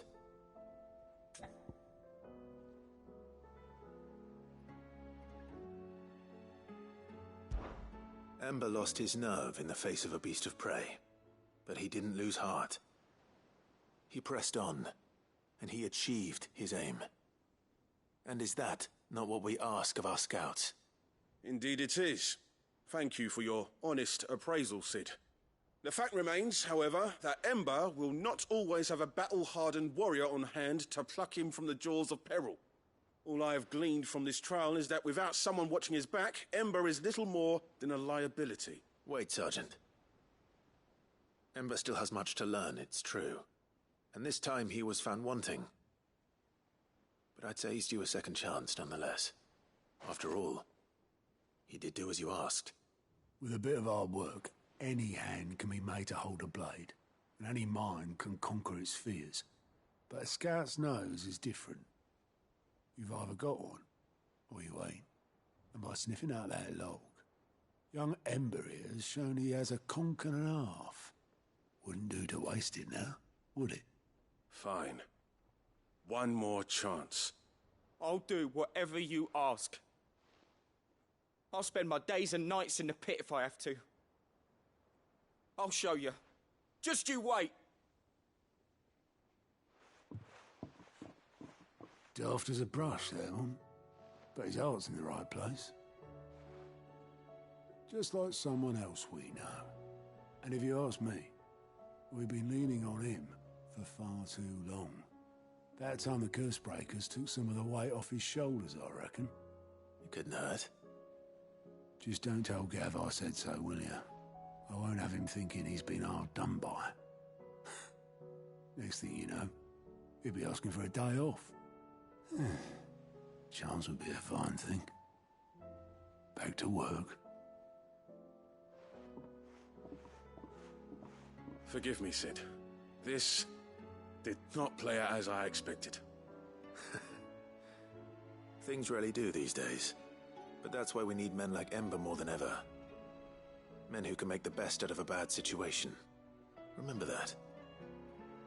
I will, Sid. Thank you.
Willing to listen.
It's over. Live.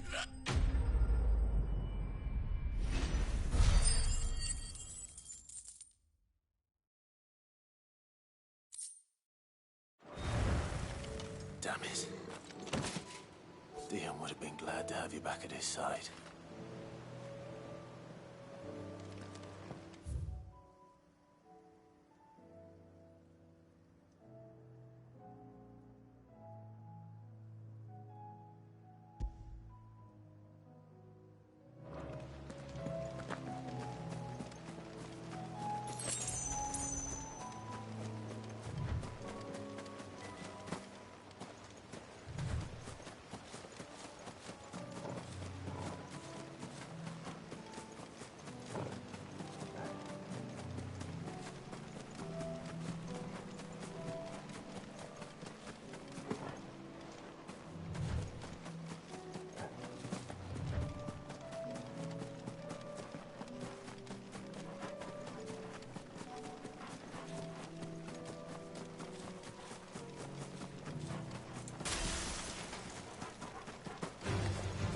Mistakes.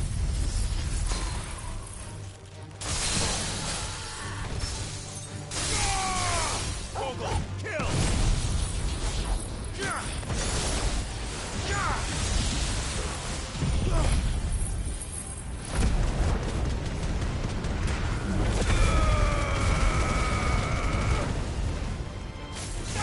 Get him!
caution, brother.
Tired of these things.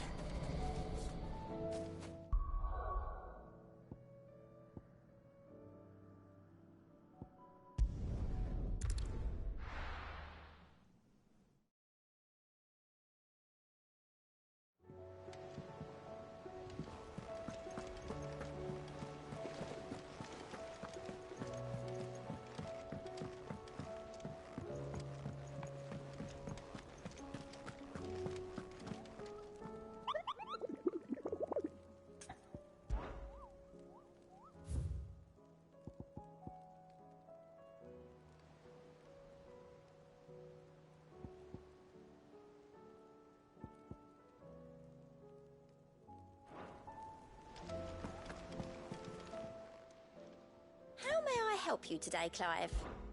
Come to claim your just desserts? All yours.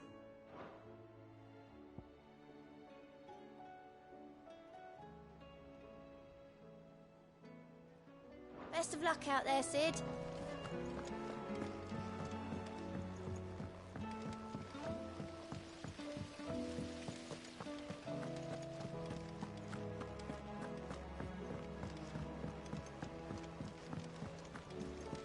What do you think happened to Miss...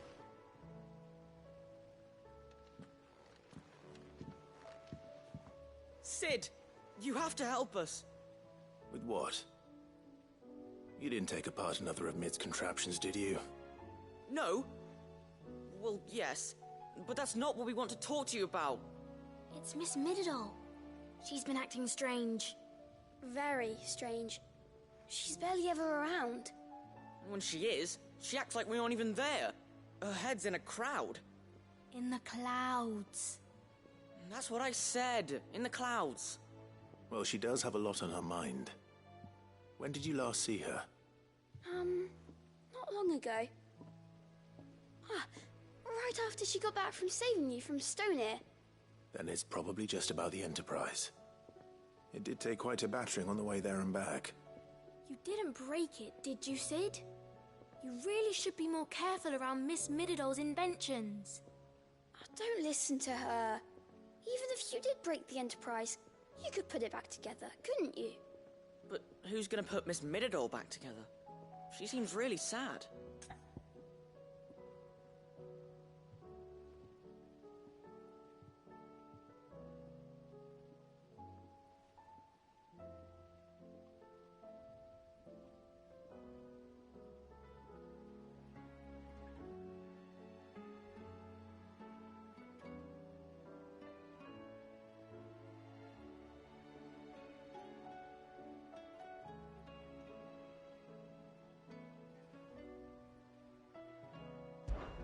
Why don't I go and see if I can cheer her up?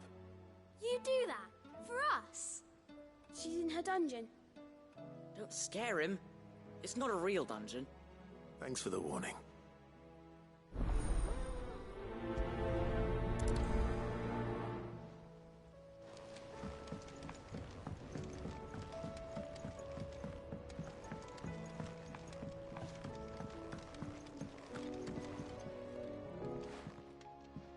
Mid, if you have a... That's it! I knew it! The answer was right here under my arse all along! If this doesn't steer to the skies, nothing will! To the skies? You aren't trying to give the Enterprise wings, are you? What else would I be doing? The children seem to think you're avoiding them. They're worried about you. Is this really so important that you need to shut yourself away from everyone? The Enterprise is already the fastest ship in the realm, and that's with the sea beneath her. But what if she weren't bound to the waves? What if she weren't bound to anything at all? It's not fair. The gods get the skies all to themselves, so I'm gonna do something about it. The Fallen had their chance, but they relied too much on magic. And see where that got them? But not me. I've discovered how to do it without. Well, almost. First, I need to make a prototype. And is that a one-woman job? Are you volunteering? I'll have you know the Enterprise is my baby. But if a godfather's offering to lend a hand, I'd be happy to take it.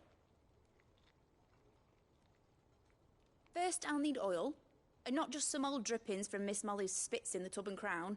Refined stuff, like they make in Ordil. Then I'll need some bone, or shell. Light, strong, preferably no longer attached to the beast it belongs to. If it's beast bones you're after, I'm sure the Cursebreakers will know where you might find some. No, they'll know where you might find some. You're the one who offered to help, remember? I should speak with one of the Cursebreakers before I set off for Old Hill. See if I can't find this bone while I'm there as well. Has Midadol mentioned a new project yet? Not exactly.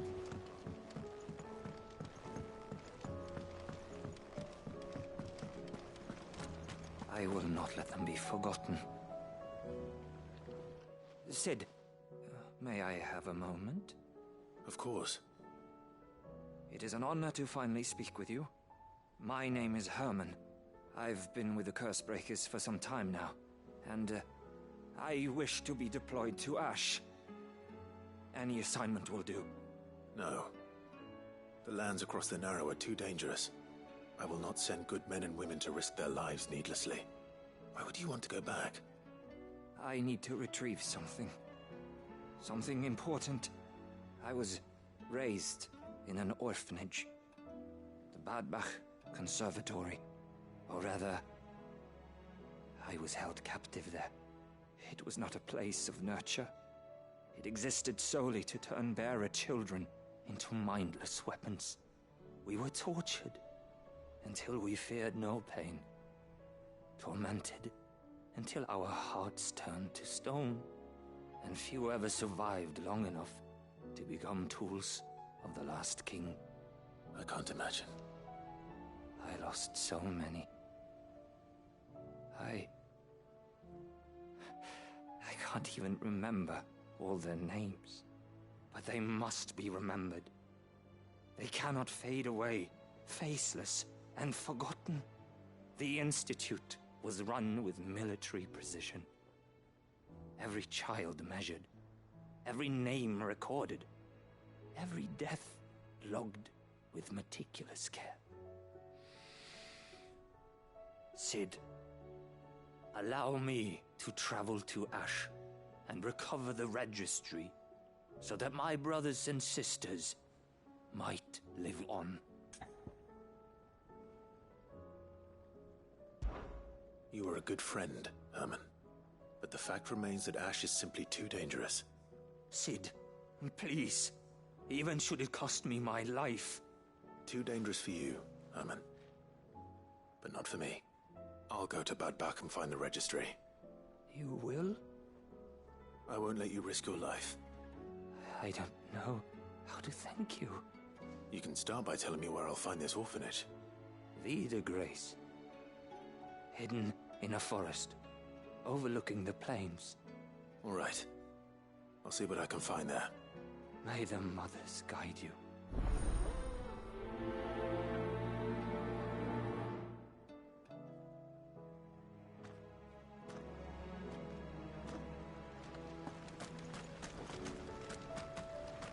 Do you suppose it's magic?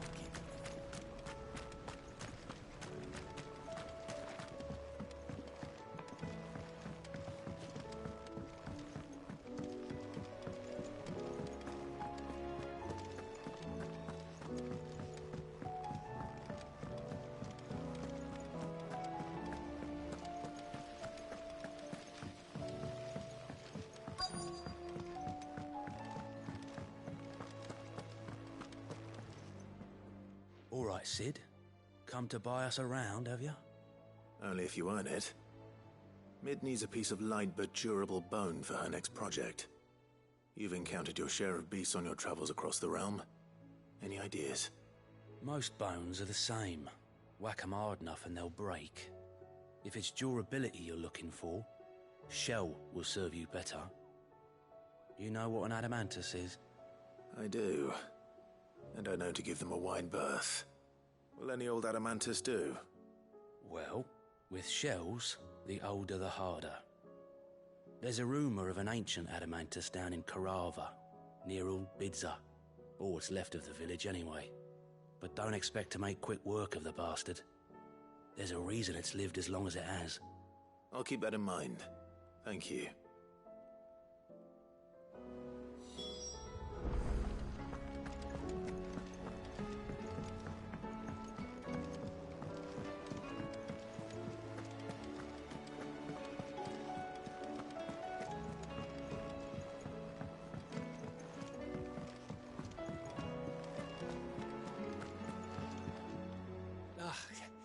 You alright?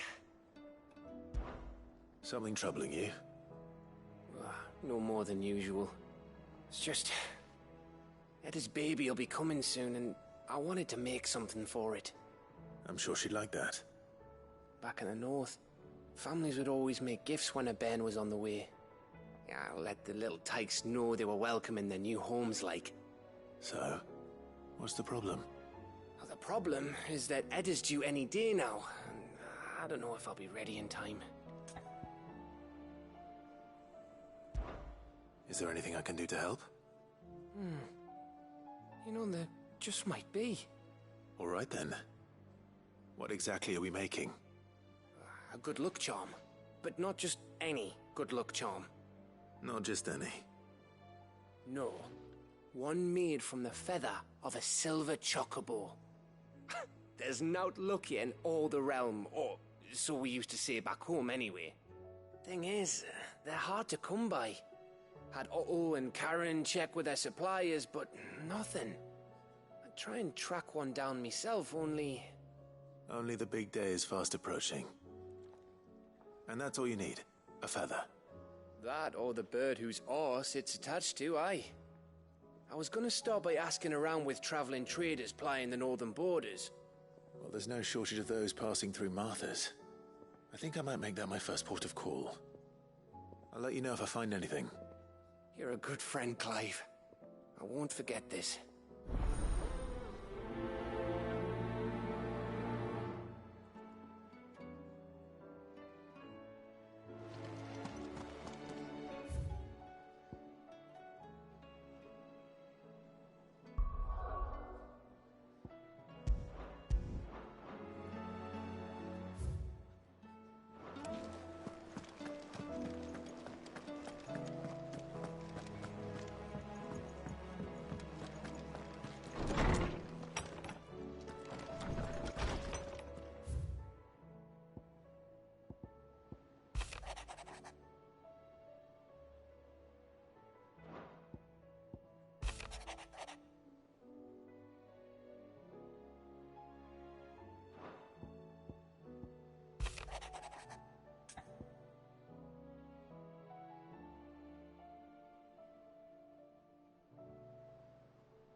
If Joshua's worried about Jill, I should go and speak with him.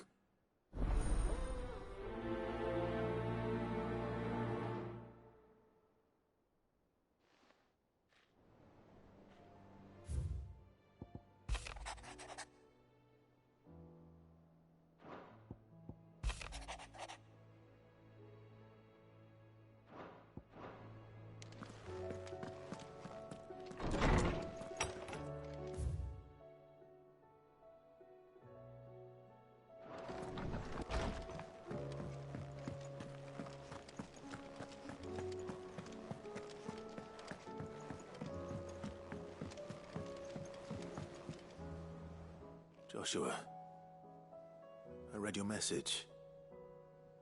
You're right. Jill is different. I don't think I'd realized how different, but since we returned from Drake's spine, I've felt it more and more. I suppose it's not hard to imagine why. She doesn't think she belongs anymore. And that's why we need to remind her she is still one of us. And to let her know that we still need her. Now more than ever. That you still need her. But how to do that? When last we were truly close, we were but children. Of course. Do you remember the time we accompanied Father on his annual tour of the Duchy? And Jill and I broke from the procession to ride up Man's Hill. To see the snow daisies, I remember. It was the first time Father had allowed us to join him.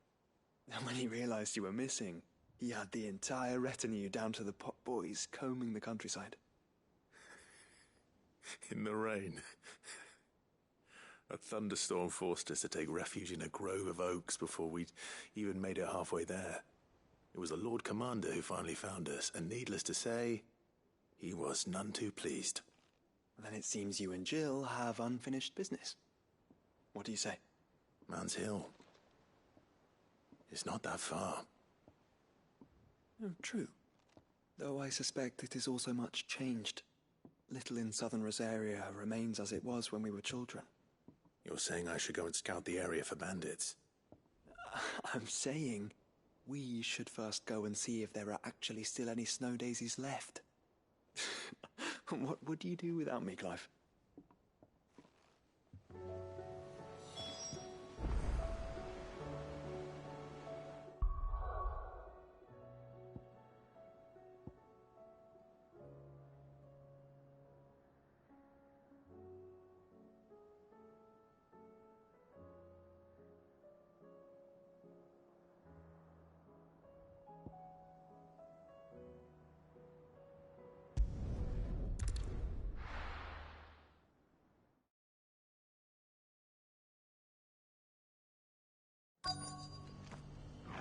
Let's hope one of the merchants here has what Gav needs.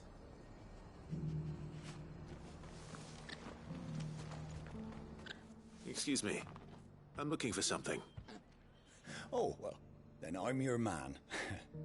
A silver chocobo feather. Oh, or maybe not.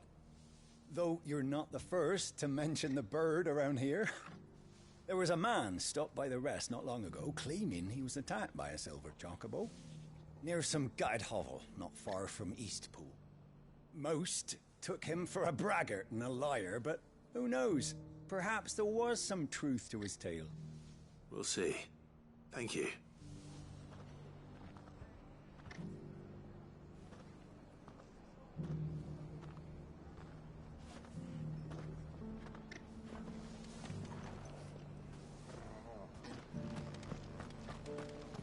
Look, Daddy.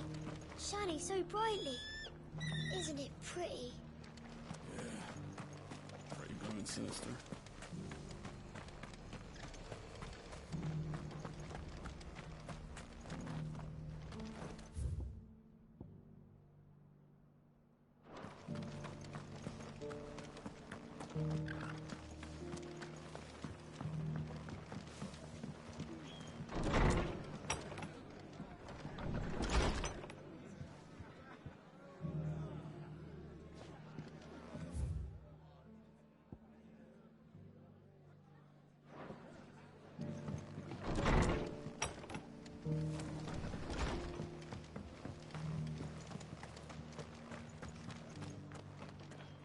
Just because the heavens have gone to wreck-a-roon, it don't mean we have to.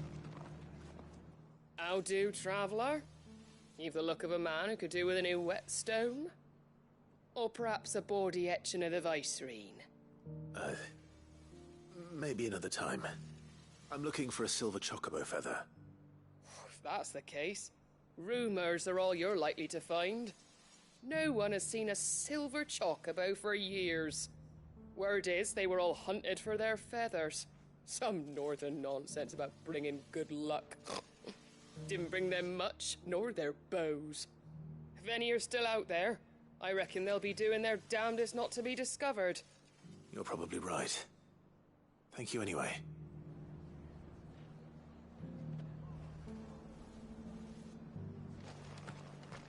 I've got greens of Looking all for shelter, shapes and are you? sizes. Come Colours on. too. Mostly green. It doesn't still hurt, does it? Oh,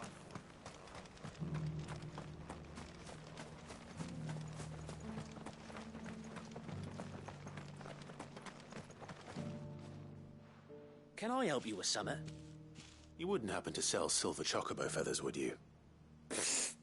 I deal in fruit, not fancies. But if it's fancies you're after, I suggest you try Rhiannon's ride. Was a silver chocobo seen there? Oh, yes. If you believe the ravings of a madman. It wouldn't be the first time. A silver chocobo sighted in the hills near Rhiannon's Ride. It sounds almost too good to be true. But since I'm already here...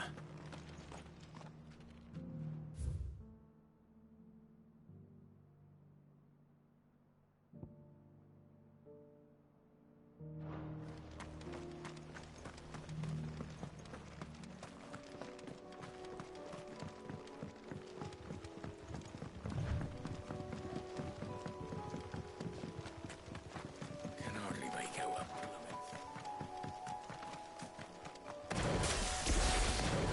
Caution, brother.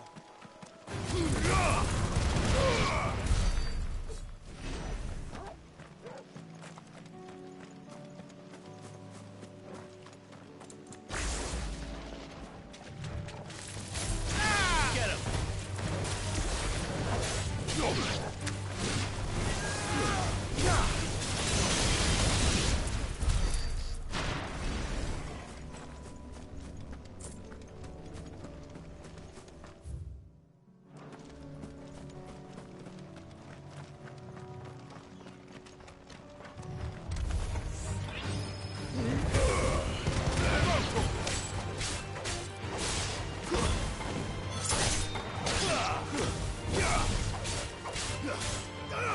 Sick 'em!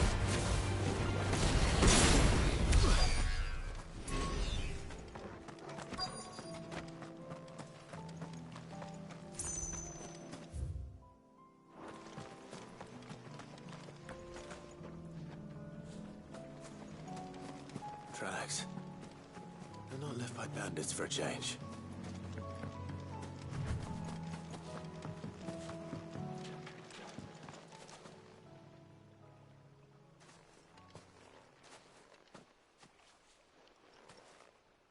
More tracks. And these look fresh. The chocobo was here. And recently. Perhaps it still is.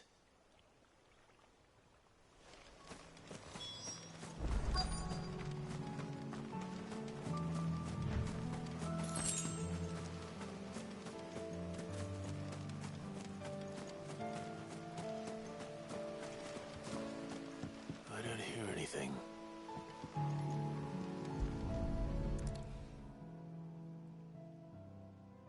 Well, I'll be damned.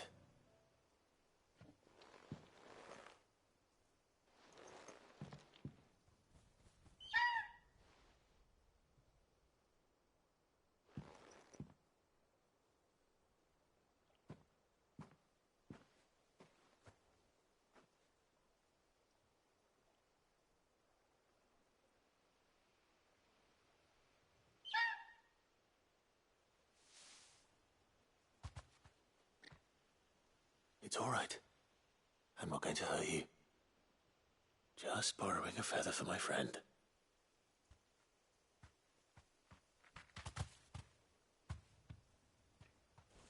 Thank you. Let's get this back to Gav before they change their minds.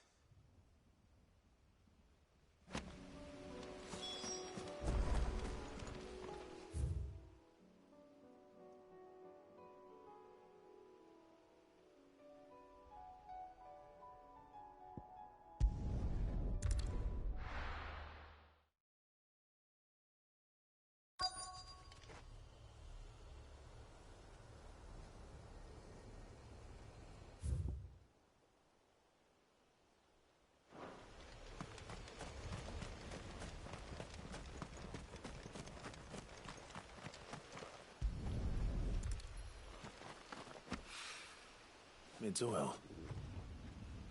After what happened here, it's a miracle there was any left at all.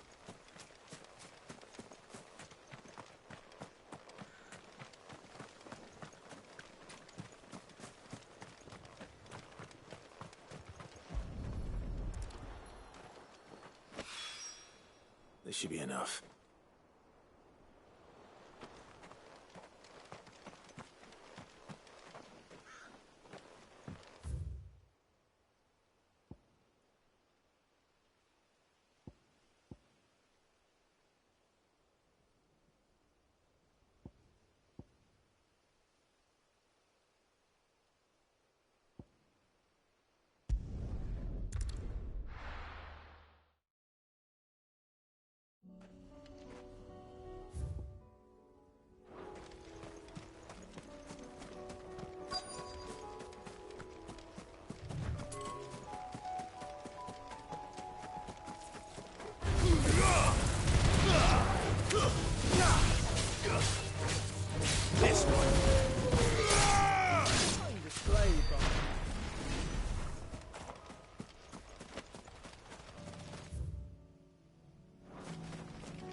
This is the place, but...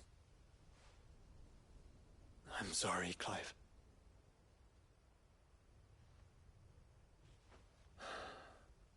There's nowhere been spared. What do we do now? We keep looking. Man's Hill cannot be the only place where snow daisies grow.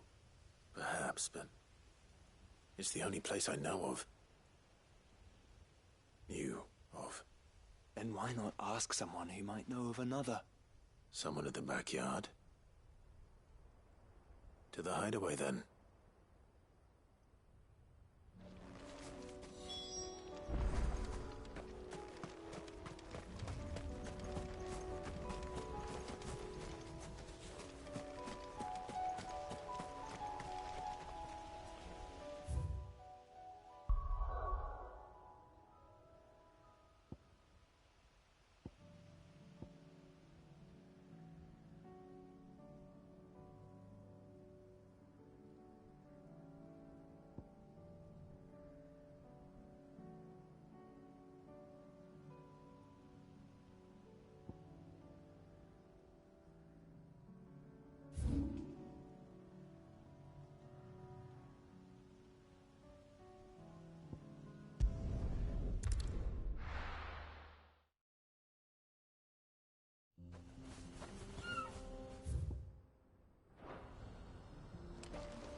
Here we are again.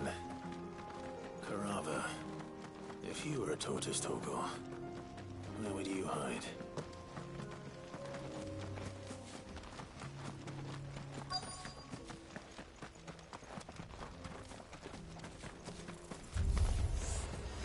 Looks like we found him.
These materials to Mid so she can finish her prototype.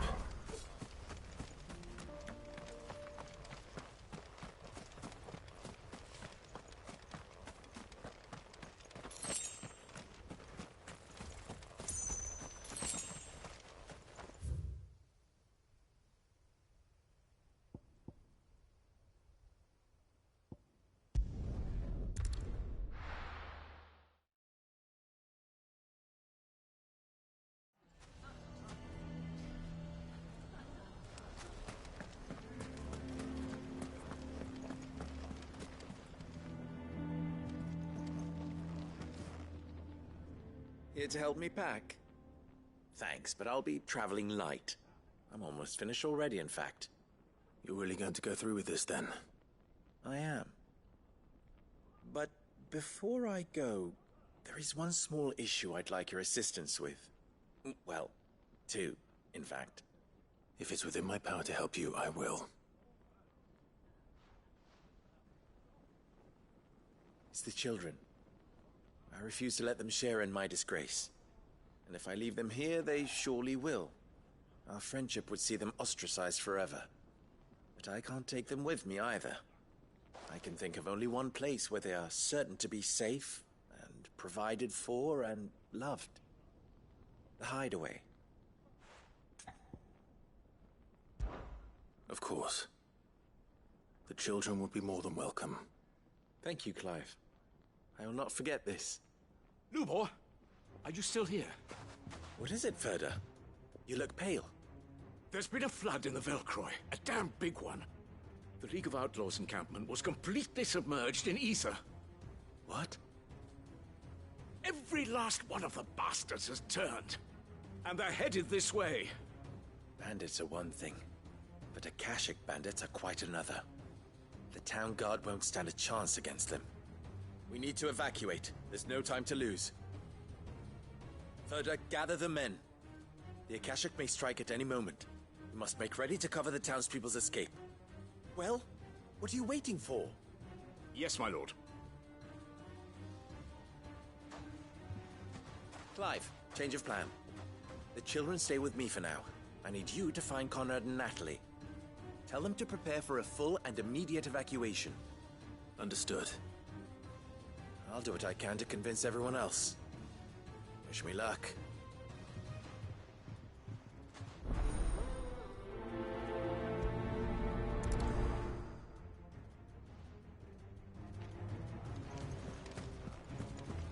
What's an... You have to listen to me.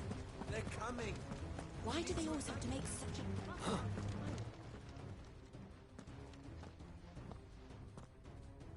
Ah, it's you. What do you want, Lord Underhill? To pass on an important message. There's been an ether flood out in the Velcroy. The camp where the so-called League of Outlaws were gathering has been swallowed. They're no longer just bandits. They're Akashic now, and they could be here at any moment. You need to begin preparing for a full-scale evacuation right away. Oh, do we? And who was it who gave you this disturbing news, might I ask? Lubor, perhaps? The man spreading the same poison out in the square as we speak. You may believe his lies, my lord, but we know better. But why would he lie about something like this?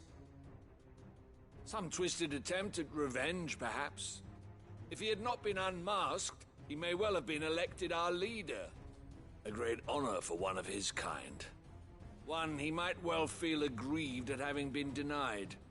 Lord Underhill, forgive me, but it has become all too evident where your sympathies lie. Lubor cannot be trusted, and neither, therefore, can you.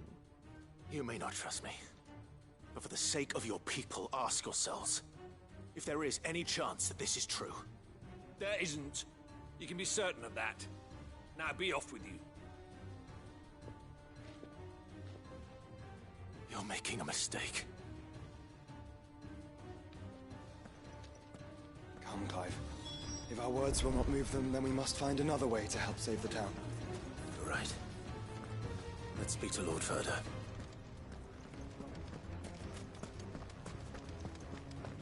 I think we'd better shut up. What's Lubor raving about now?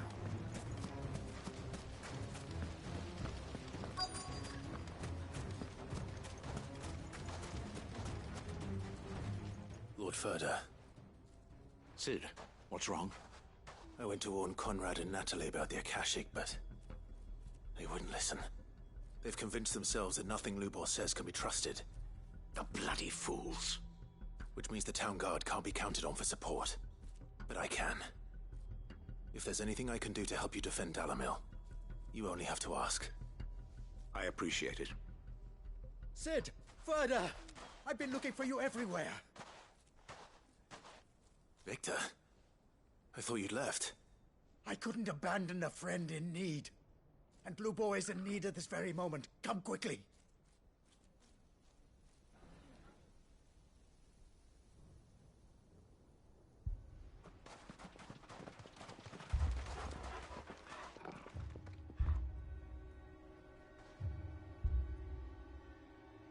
You have to believe me. The Akashic are coming.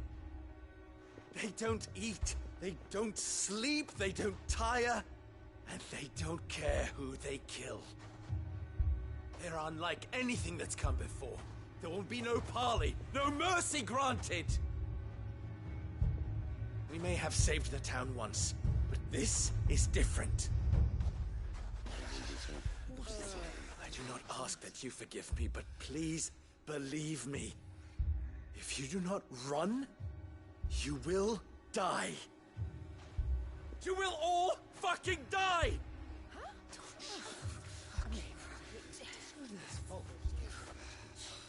You'd like that, wouldn't you, bearer?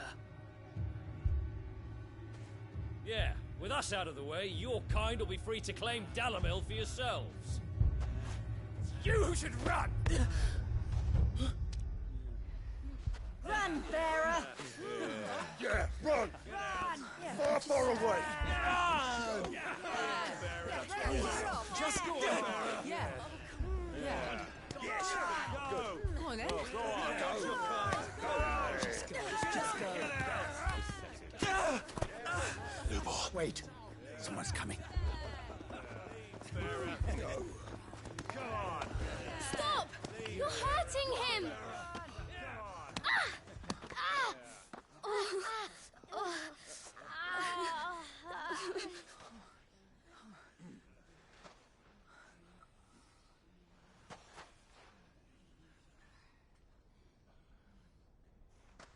What did Lubor ever do to you?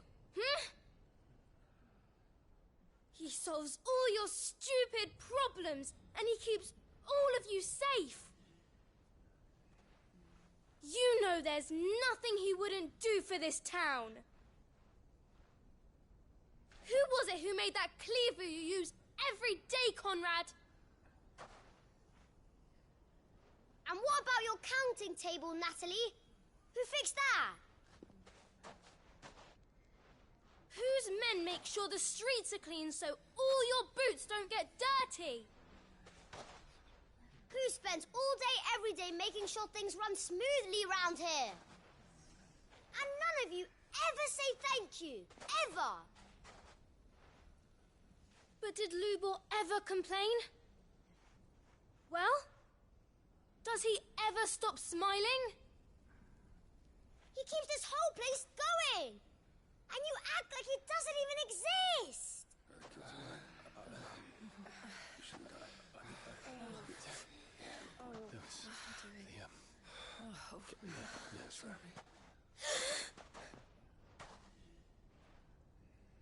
Lubor, we've heard enough. No! We will not run. The town guard will not abandon the very place it is sworn to protect. And I will not give up for lost the stores that we labored so hard to fill.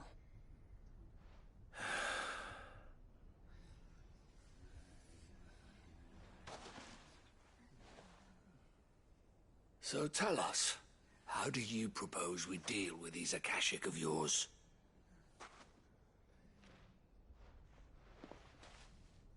We won't run, but we will fight. All right, then.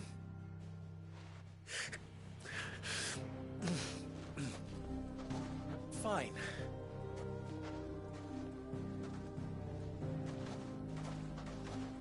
Gather round if you don't want to die.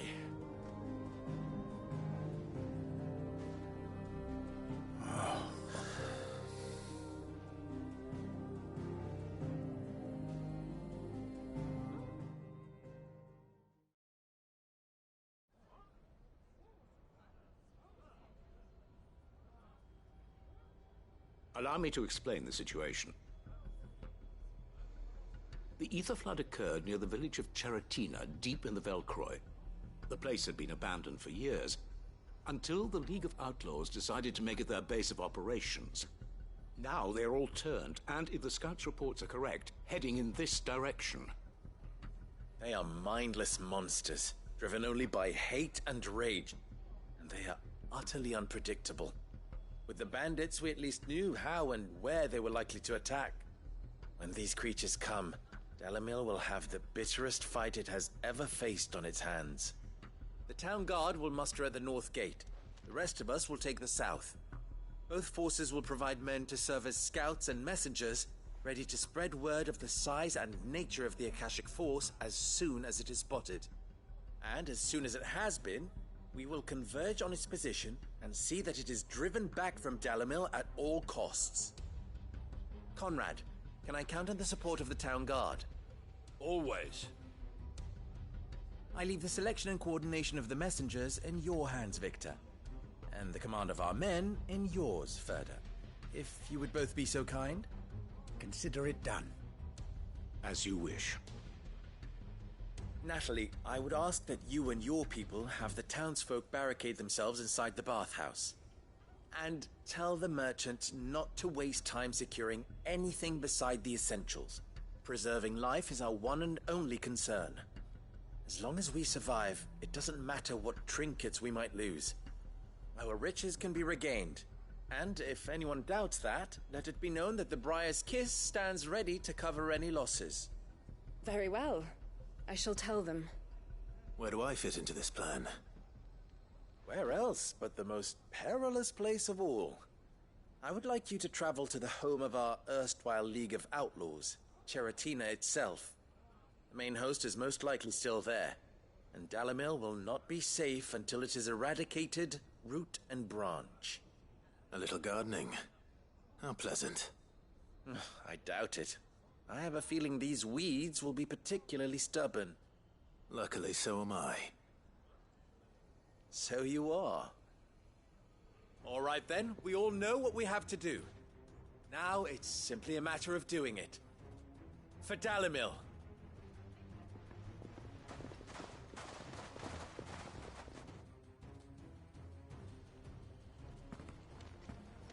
Looks like everyone's ready. We'd better not keep them waiting.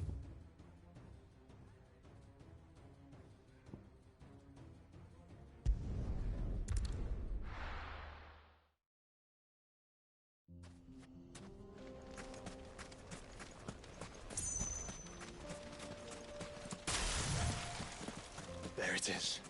The flood. But what's waiting for us inside?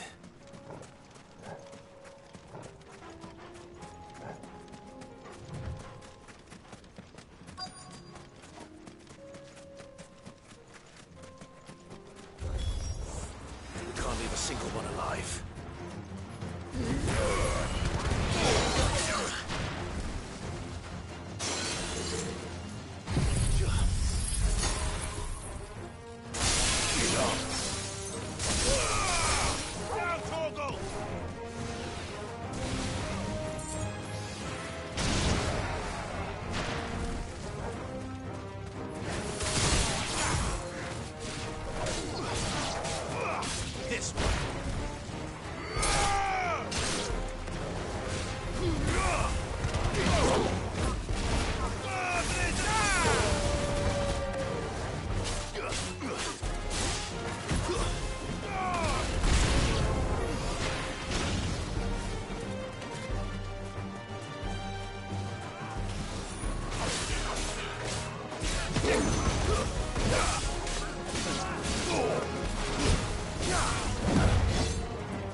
The League is disbanded.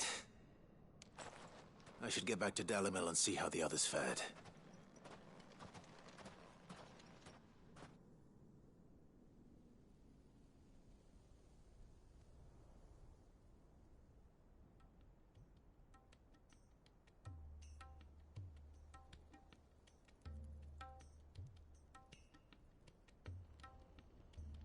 All the Akashic we were able to find have been dealt with. Seems that might be the last of them. Last of them here, perhaps. Lubor, Sir Clive has returned. Clive! What news from Charatina? It's done. Root and branch. I knew you wouldn't let me down. Thank you, my lord. Friends, the Horde has been driven back. The Akashic have been defeated. And we need not fear the arrival of any more, thanks to Clive. Victory is ours. We bloody did it! We saved Dalimil. Lubor, allow me to apologize. After all you have done for this town, we should never have doubted you. But we did. And for that we are truly sorry. We only hope that you can forgive us. We need you, Lubor. Dalimil needs you. So, if you would still like to be considered for the position of mayor, you have our backing. You do remember that I'm a bearer, don't you? We do. But that is not a stain on your character. It is a stain on ours. We thought only of what we perceived bearers to be, not what you truly are. The man who saved Dalimil twice over. I see. But I will only accept your proposal on 2 conditions. Name them. Firstly, that you will both do everything in your power to rally your people to my cause. If the Town Guard and the Merchants League do not accept my leadership, it will be doomed from the start.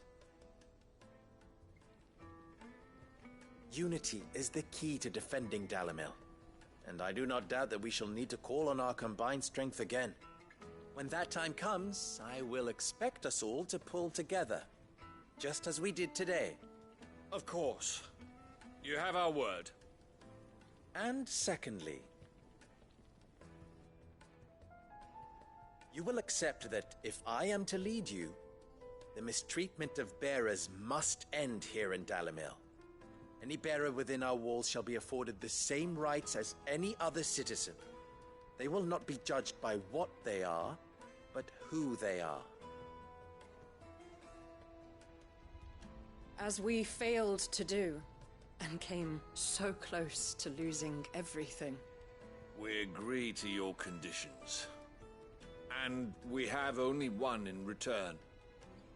That you continue to work for the good of Dalimil, as you always have. Condition accepted. Well then, it seems my mayorship is all but confirmed. Do I get some sort of special hat?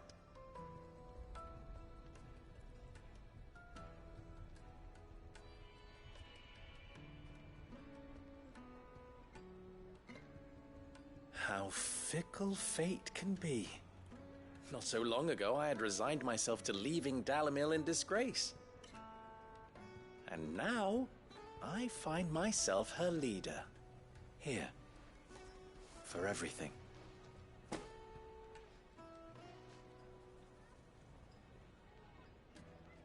Lubor. About the children. Fear not. You are, of course, relieved of your responsibility.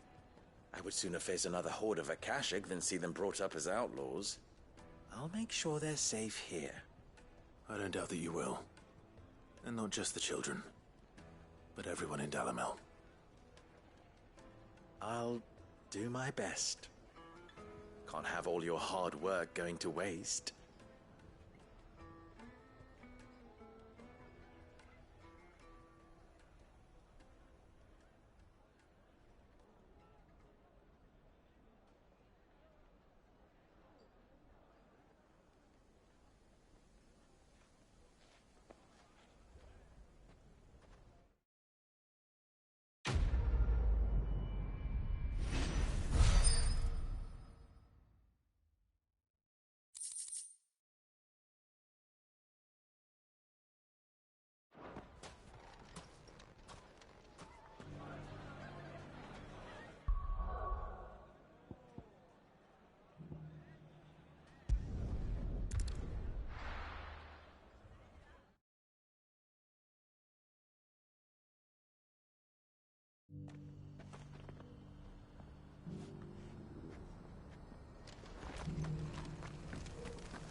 Lord Marquis, if you have a moment. What is it, Cyril? One of our brethren lately journeyed across the strait in order to pursue a new avenue of inquiry in our ongoing investigation. He sent an owl some while ago, but we have heard naught from him since. Was he surveying another fallen ruin? No. The object of his study was a savior cult that has arisen in Ash in recent years. We believe it may have some connection to the Circle of Malleus, an ancient religion that worshipped Ultima as its god. By gaining an understanding of this new faith, we hoped to learn more of the Circle's original beliefs. And so you sent one of your brothers to Ash? A continent teeming with Orcs and Akashic? Fully cognizant of the risks, yes. I entrusted the mission to one of the most able of our order, the Third Chair, a master of the arts of combat and survival both. Though he has been silent for some days now, I have thus far refrained from sending any others in search of him, lest they be lost in turn. Yet, it seemed only right to inform you of the situation, given your unique experience of the perils of Ash. For as you so earnestly advised me, it would not do to abandon a man to his fate, when he might yet be saved. It would not. But Ash is a big place. Can you be any more specific? Perhaps. The last owl I received from him mentioned a village where he had heard the cult were wont to assemble. Mickleburg was its name. It lies in the southern reaches of Waloed. If aught ill befell him, I expect it did so there. Right. I'll see what I can do. You are much too kind, my lord. Go then, with my hopes, and may the Firebird's flame ever burn in your heart.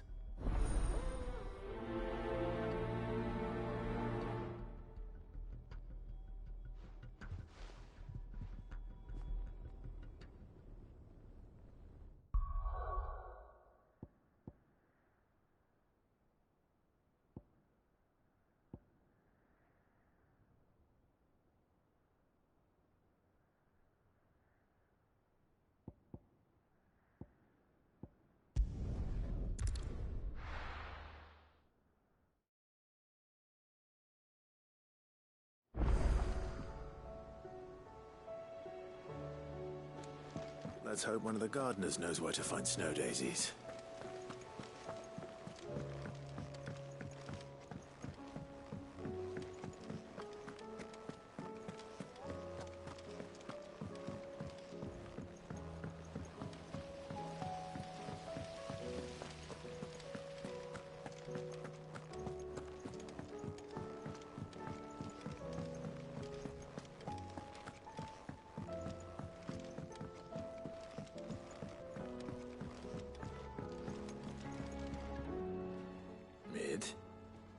Tell me this is all you need.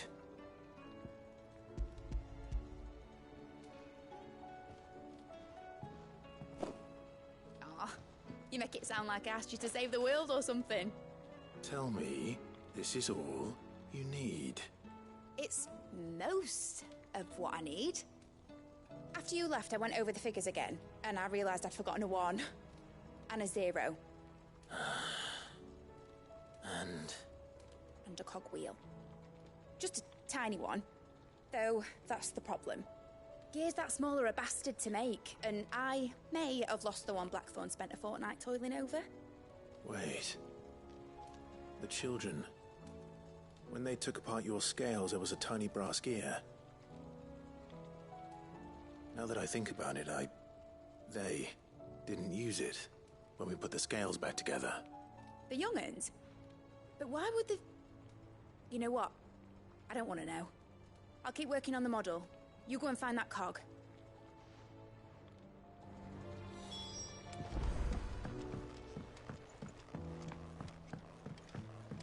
Has Midadol mentioned a new project?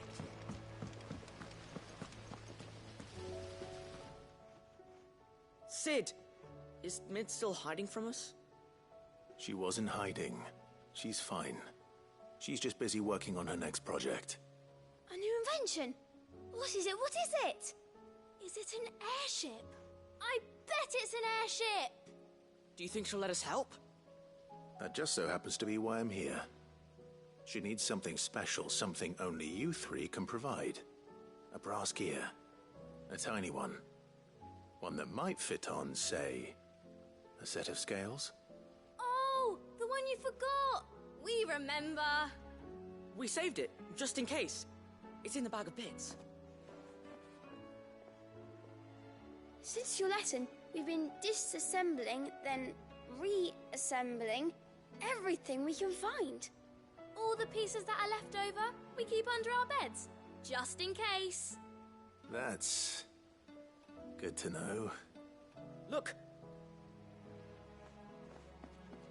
I found it!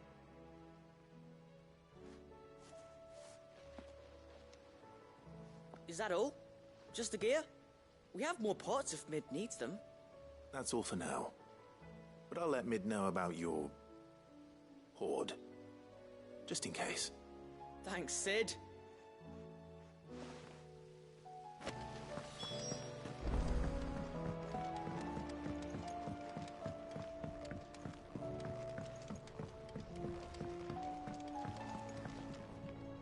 Well, did they have it?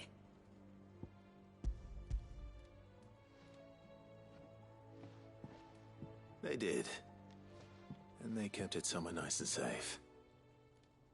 Will it work? Will it work? He's perfect! You're a genius, Clive. What exactly are you going to use it for? Only the most important job of all. The wings aren't going to move on their own. But with the right cog in the right place... well, you just wait and see.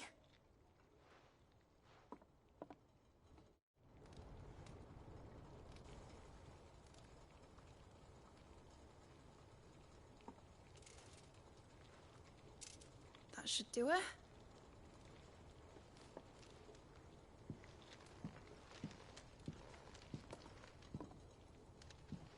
Here goes nothing.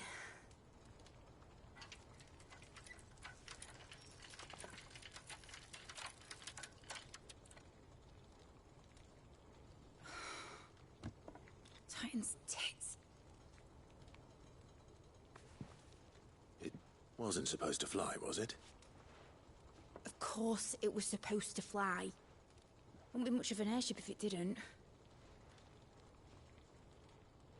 Honestly, these bloody engines are driving me mad. I was so sure this would be the day she soared. The Mithril engine was made to make dreams come true. But maybe this is one dream the world's better off without. Show folk how to take flying. It won't be long till they're raining death down on each other. People will lose their homes, children, their mums and their dads. Like I lost mine. I'm sorry. So am I, Clive. So am I. Sorry that I have to choose. Do I follow my head, or do I follow my heart?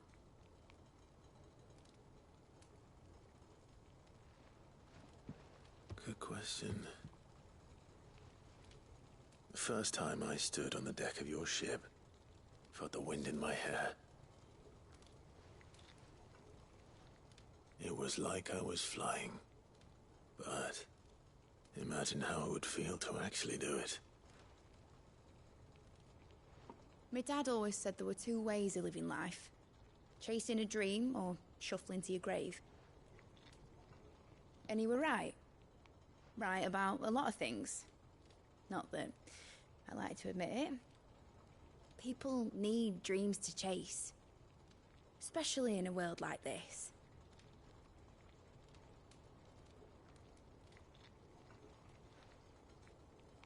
Right.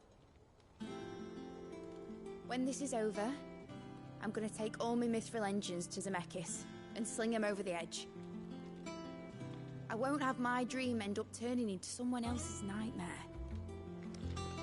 But all that hard work... All that hard work will not be used for war, Jamie. But it ain't like it'll be gone. Tell me, Clive, have you ever been on a treasure hunt? Not since Joshua and I were boys. Why do you ask?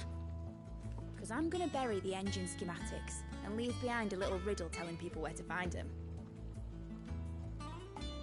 A really hard one, so that only the most dedicated dreamers will ever be able to work it out.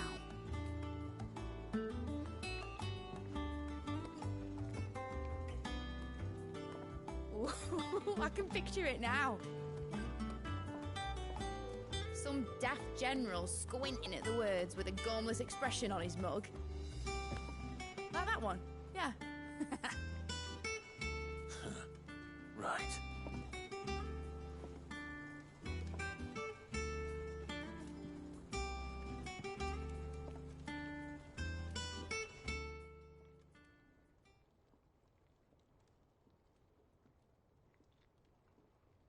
course, if I'm putting this engine at the end of a treasure hunt, I'll still need to make it a treasure worth hunting for.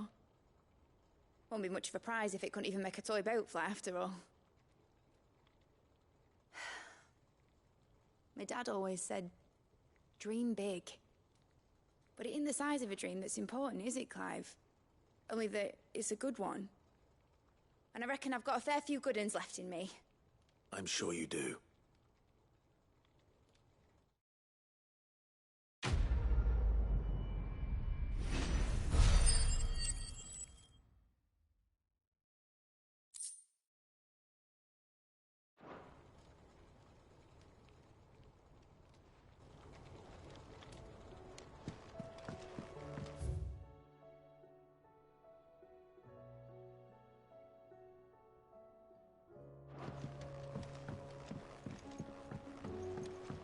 Has Mitterdol mentioned a new project yet?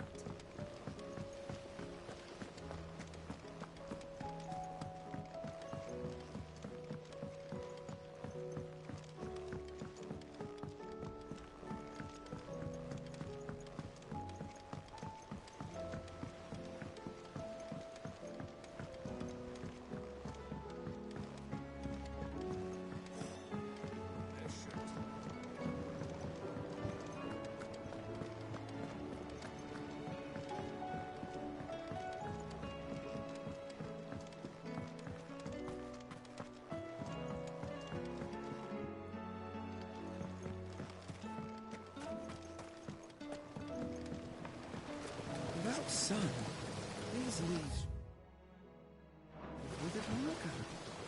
We found a way. Oh. What brings you down from the heavens, Sid? I need your advice. Joshua and I are looking for a place where snow daisies grow. Preferably in abundance. Snow daisies. Then you'll want somewhere not too hot and not too cold. And where the winds are strong enough to carry the seeds. I reckon Man's Hill would be a good place to start. There in the Royal Meadows, perhaps? Both have similar climbs and the right elevation. If the Blight hasn't claimed them yet. Right. Thank you. Did you learn where we might find our flowers? The gardener here mentioned the Royal Meadows in Sambrak. Ah, the fields beyond Northreach. Well, if that's the case, then Yote was right. I recalled that she kept the record of our travels, you see. So I asked her if she'd perhaps noted anywhere that snow daisies grew, and she mentioned Oilefeist Bay. Whose shores border the meadows. Off we go then.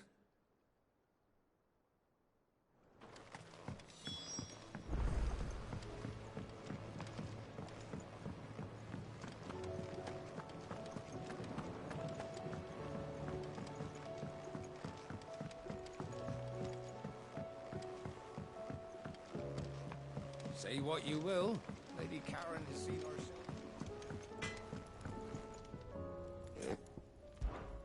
Sanctfordian, dear.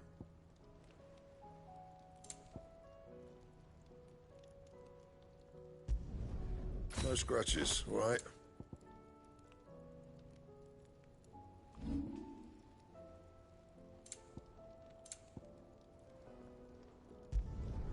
You can thank me later. Anything else?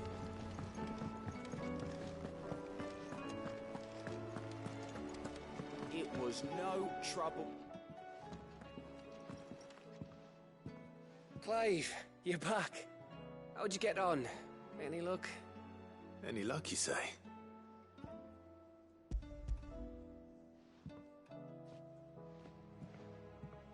Crystal's crack.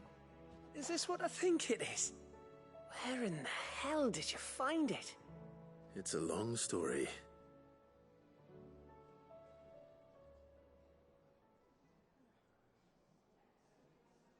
Right there on the road to Eastpool. Who'd have thought it? Everything up there's been abandoned for years. The empty cabin made for the perfect shelter. Though I fear my presence may have forced the poor creatures to look elsewhere. Don't blame yourself, Clive. The Blight's right on Eastpool's doorstep. They'd have had to move on before long, even if you hadn't have turned up. They'll find a new home. Trust me. After all, that's what us endangered animals do. Anyway, what matters is, you managed to nick us one of their quills before they could run off. And now all that's left is to fix it to the carving. I didn't know you could carve. Reckon there's a lot you don't know about me. Like the fact I'm as good with a whittling knife as I am with a sword. And that bone Ember gave me's a dream to work with. What did you say it was from again? An Avis? But it weren't your Avis, Sid. I slew one of my own at last. So all those long nights in the pit finally bore fruit. I'm proud of you, Ember. Don't speak too soon. I ain't done my trial yet. There we go.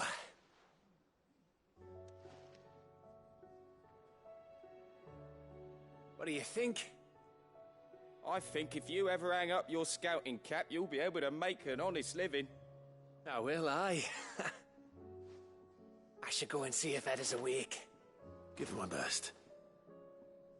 You can give it to yourself. Come on.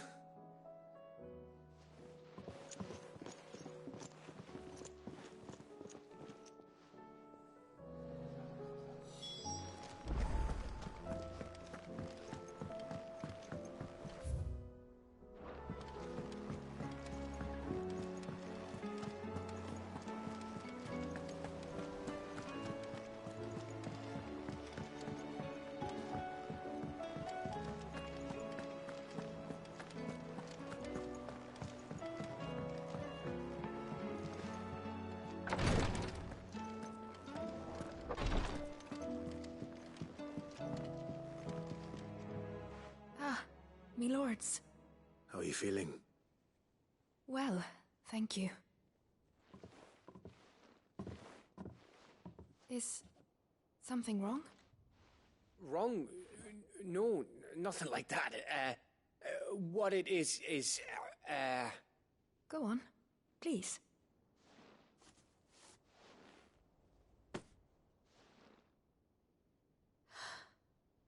It's beautiful.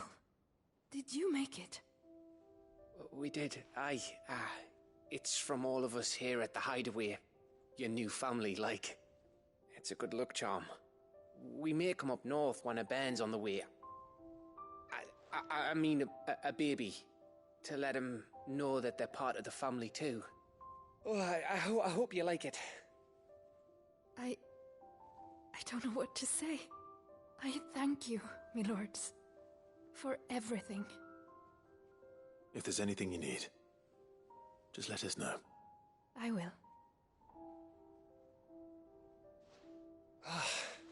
Clive, fancy a swift off? I'm thirsty. I could be convinced.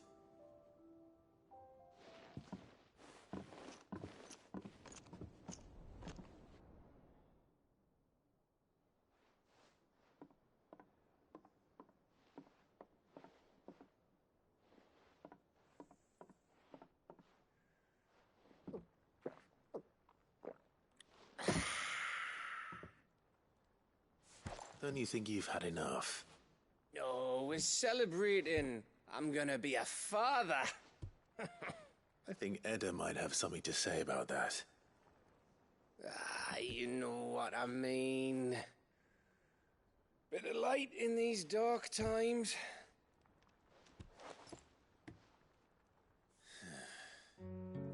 Wasn't long after me 10th name day. My mum told us she was with child again. I was over the fucking moon. I was looking forward to having a little one to lord it over. What with me being the runt of the litter. Thought I'd finally have a chance to prove to the world that I could be a big brother. Imperials came the day she went into labour. Had myself a baby sister. And then I didn't. Me whole family gone in a blink, while I hid in the cellar like the spineless little arsehole I was. Great brother I turned out to be.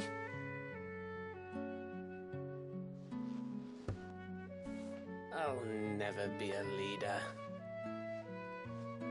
And I'll never be a hero. I'm just a daft little dog who comes running when his master calls.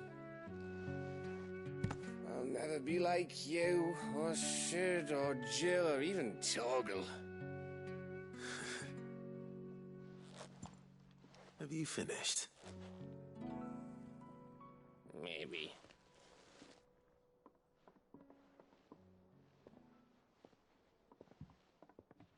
Do you know why you're our best scout? Because you don't need anyone to hold your hand. Without your resourcefulness, your courage, your determination, I don't know where we'd be. Maybe hanging off a cliff like, That was only the once. Exactly. You learned from it. And here you are after Founder knows how many missions, stronger for everyone. And let's not forget Rosalith. Who was it who freed me from the dungeon? Who was it who ran to Jill's rescue? That would be me. Because you're our brother, Gav. My brother.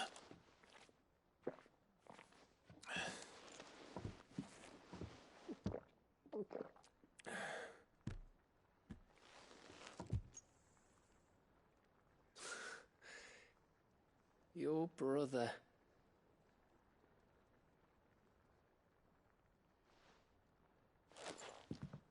Which means that when the time comes, I get your room. And your sword.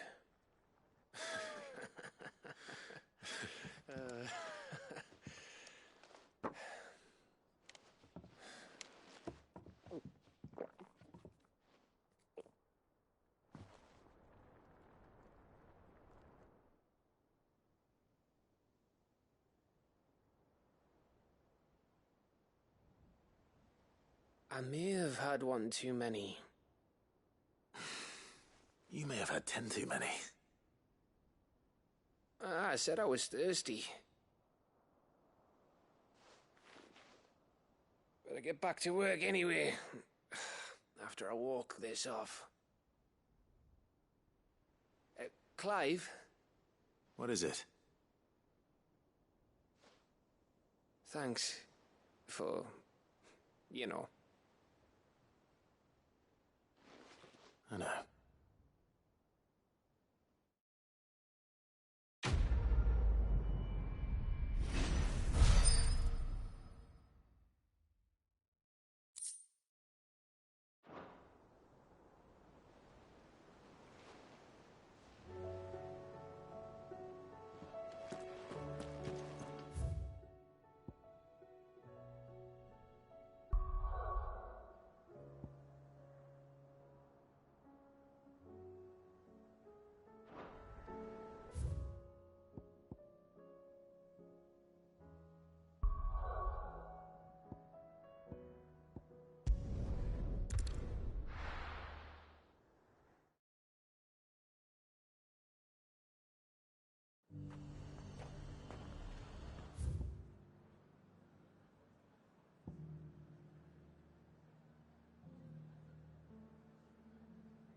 And how might I help the garrison today?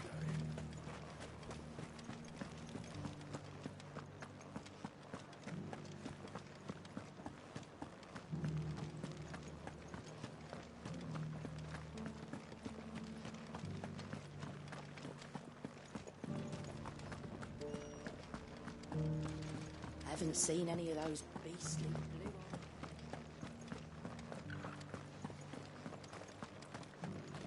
Do be careful. I will.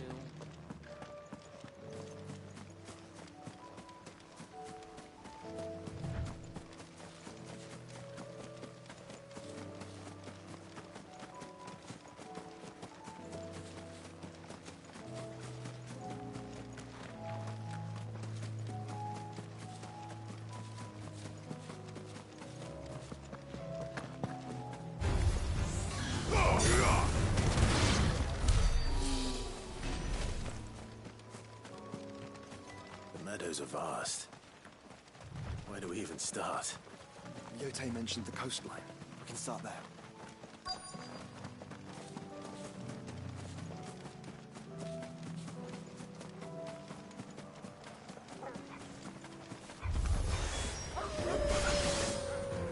Do you see them?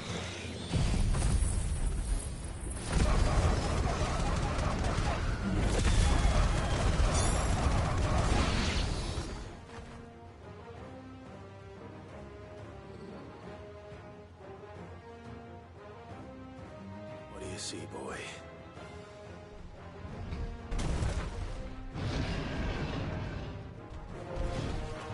Let's hope this is the last one. Only one way to find out.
That was harder than I expected.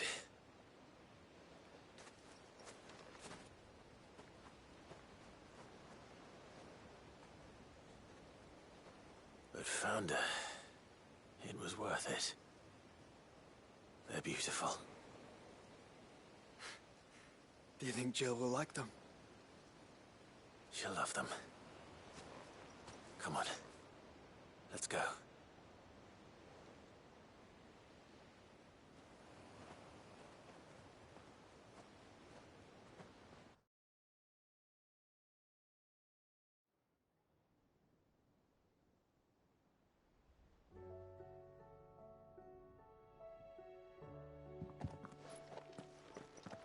It appears my work is done.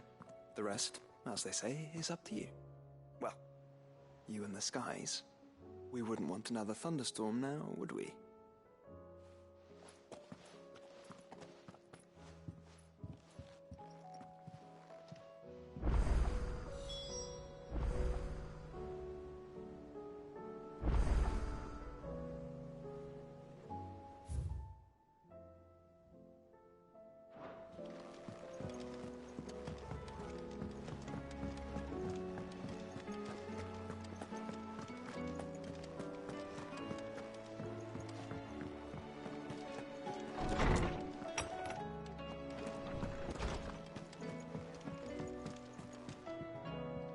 Jill, there's something I'd like to show you.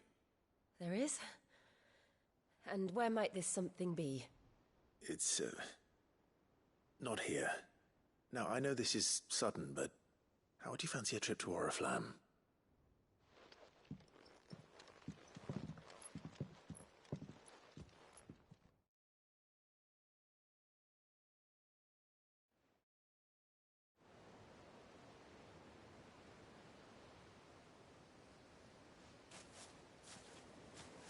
There are so many. This is what you wanted to show me.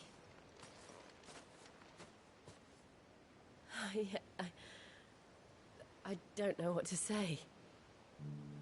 You don't need to say anything. The smile on your face is enough. We've been worried about you. Joshua and I. Do you remember when I took you to Man's Hill? Or tried to? How could I forget? You saw me crying and thought a change of scenery might lift my spirits. In the end, it earned me a nasty cough and a stern scolding from your mother.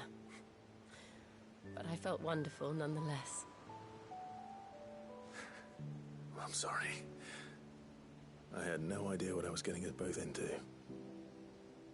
But I couldn't bear to see you like that. Before we left, my chambermaid told me she'd overheard your mother talking about my marriage prospects with some of the noblewomen at court. They were debating whether it would be more profitable to marry me off to one of the high houses instead of saving me for the ducal line. No one thought to ask me what I wanted. I was nothing to them. A pawn at best. I felt so trapped. So lonely.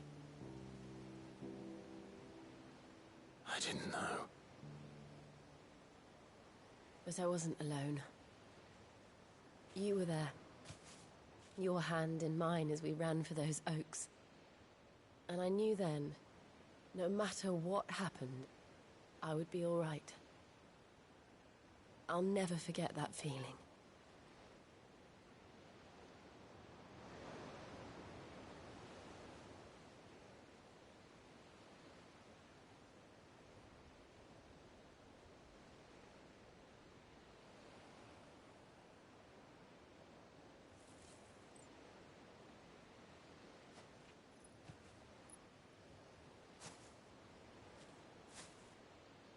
Before we broke camp, the morning after the storm,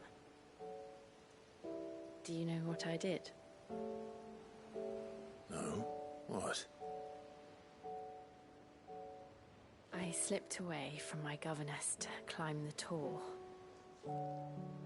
And from there I saw a sea of petals, all reaching for the sun. And I realized that no matter how terrible the night, dawn would always come.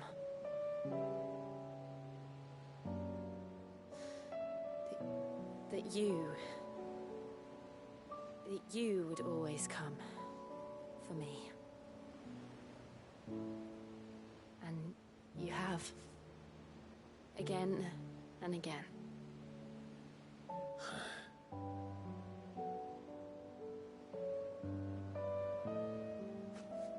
Where do you see us? When all this is over?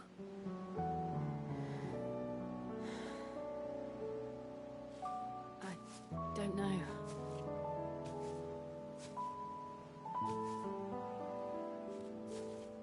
Not here, though. I think I've outgrown the twins. After everything we've been through, the realm just seems so small. I'll need some space to spread my wings. Then that's what you'll have. And I'll stop at nothing to see that you do.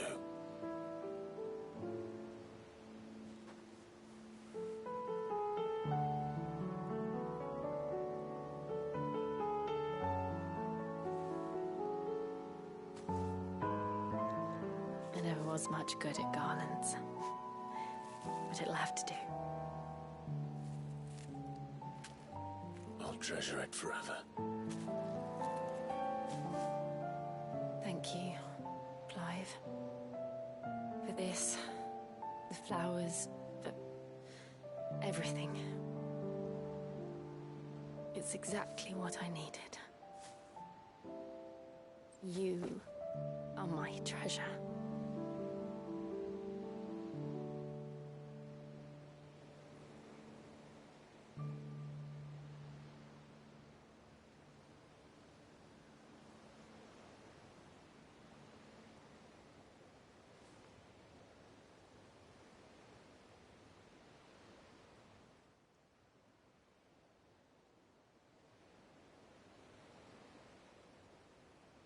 We should probably be getting back. I expect the others are wondering where we are. You're right. There's still much to do. And we'll do it together.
journey ends here.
Look who's here to meet us. Pity they don't seem fond of visitors.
I've heard warmer welcomes.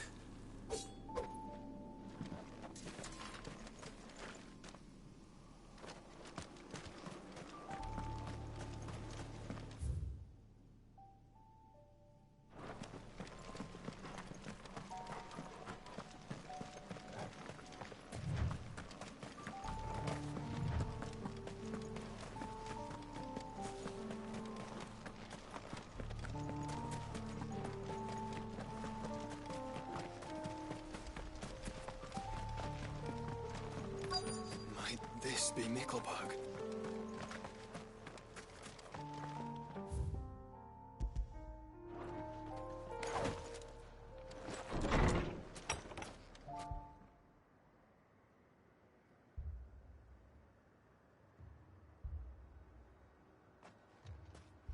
These people aren't turned. And the village seems safe enough at least.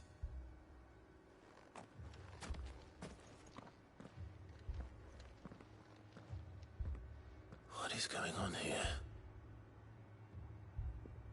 Ah. Did you too heed the call? Heed the call? No, I came here looking for someone. To be honest, I wasn't sure I'd find him here. Let alone all of you. Is that so? What are you doing here? Is this where you live? It is my home. The others, they heeded the call. You keep saying that. What do you mean?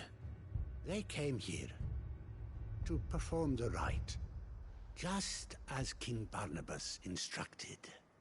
This village is their altar, where they shall cast their shoals upon the gentle waters and give themselves to the Lord.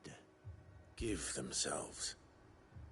Oh, Lord, cleanse us of our sins.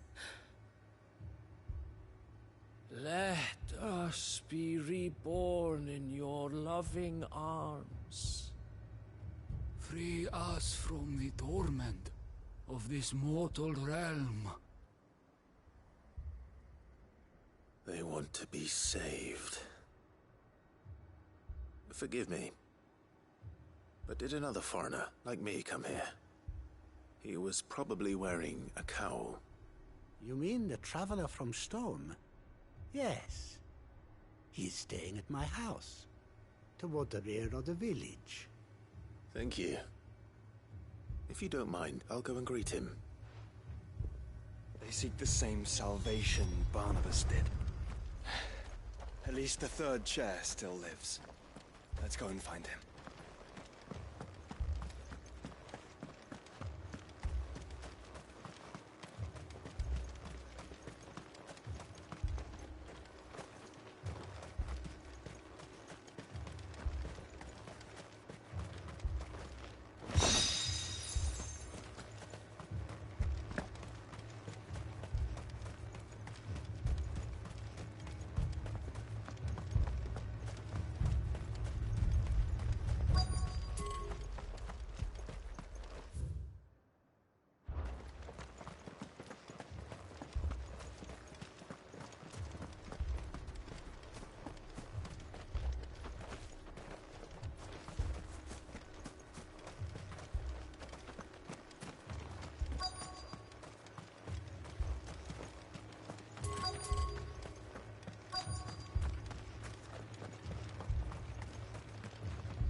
Excuse me. Are you with the Undying? I am. And so it would appear, are you? Lord Rosfield, if I am not mistaken. That's right. And you must be the third chair. I am. Cyril was worried for your safety. He sent me to find you. Then I must apologize. I did not mean to trouble the bearer of the burning quill. Much less you, my Lord Marquis. He said that you had failed to report. Is there a reason for that? I came here to study the followers of this new faith. But the more I learned of them, the more my own faith began to falter. You have seen them at their prayers, have you not? They devote themselves to the veneration of their Lord with a fervor I have never seen before. Praying night and day that they might be rid of their wicked wills and reborn in their Saviour's light. Not that they might be granted respite from their worldly woes, but so that they might continue to serve him. Serve him with all of their beings. I, too, swore to devote my life to the service of my Lord and Master, but this... 'tis different. It is more. And so I would see it through to the end. See these people safe, that they might achieve their dream. That they might do their duty to their Lord. Even if it should keep me from doing my duty to mine. You do understand what their dream is, don't you? I do, my lord. They would cast aside their wills and become Akashic. I know that it may be hard to believe, but to these people, that is the very essence of salvation. Forgive me, my lord, but I must remain here. If you are to return to Master Cyril, I would consider it a great... Did you hear that, my lord? Something is happening. I'll go and find out what. Stay here.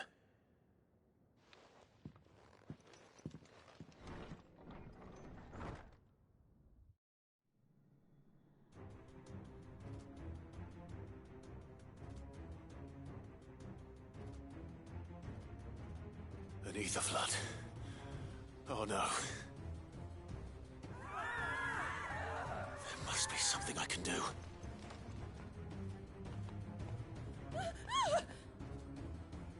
Echoes as well. Found her. Ready, brother? Ready.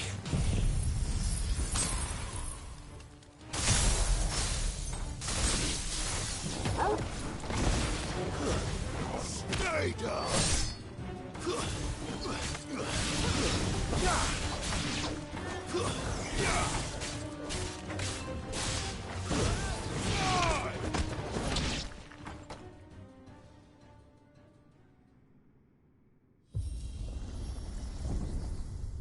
What now?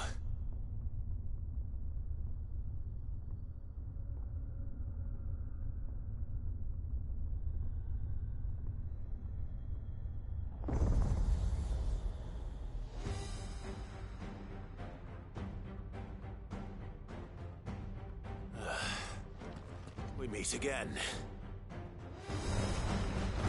I've killed your kind before.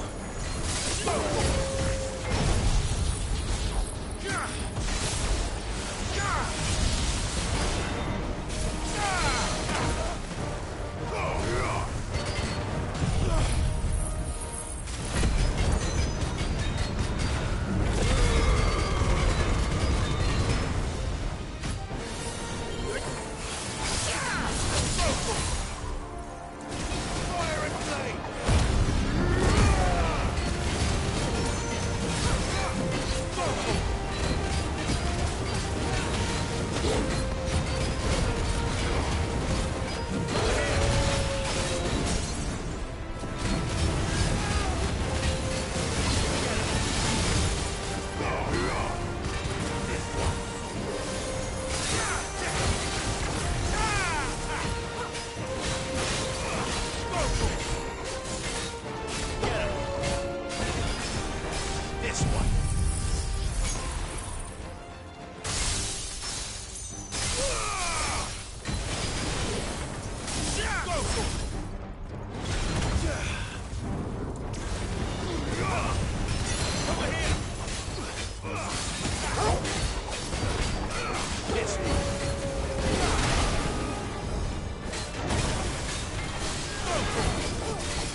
on it.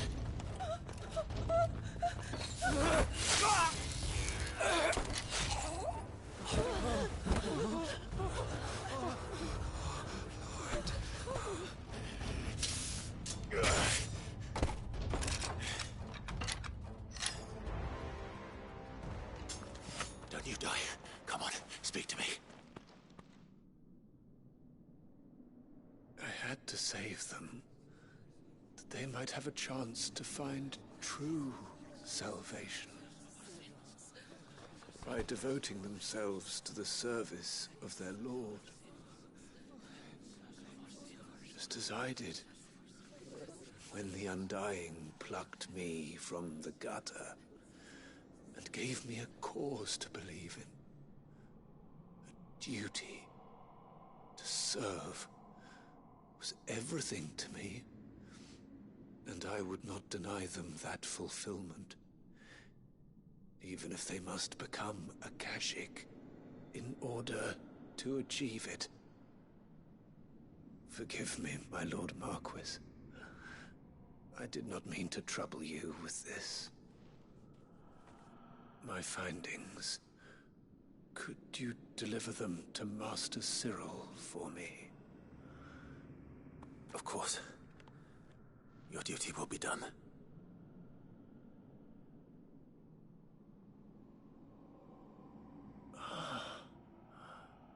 Look, my lord. They are saved.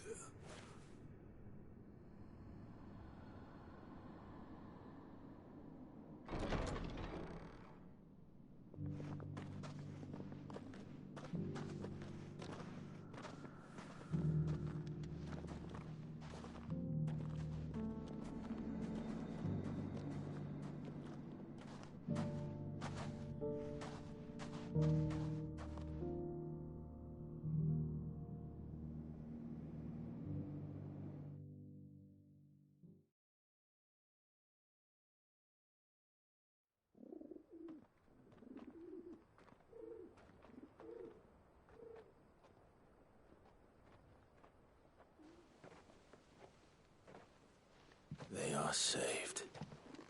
Found her. I should get this report to Cyril.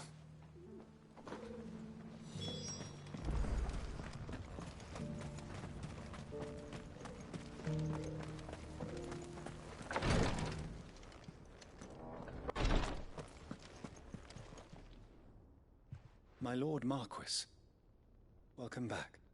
I am glad to see you hale and whole. I met with your third chair, Cyril. He bade me deliver his findings to you.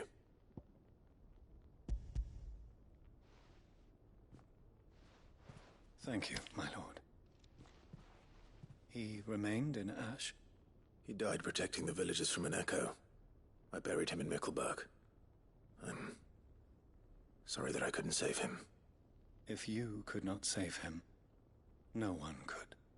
The villagers, they were believers in this savior cult. They prayed to their god that they might be unburdened of their wills. Then an ether flood came, and their wish was granted. Your brother sacrificed himself that they might live, even knowing that that life was death by another name. Then he perished defending liberty. A hero's end. For the right to choose how one dies is no less sacred than the right to choose how one lives. Sid would agree. He wanted to build a world where people could die on their own terms. A noble ambition.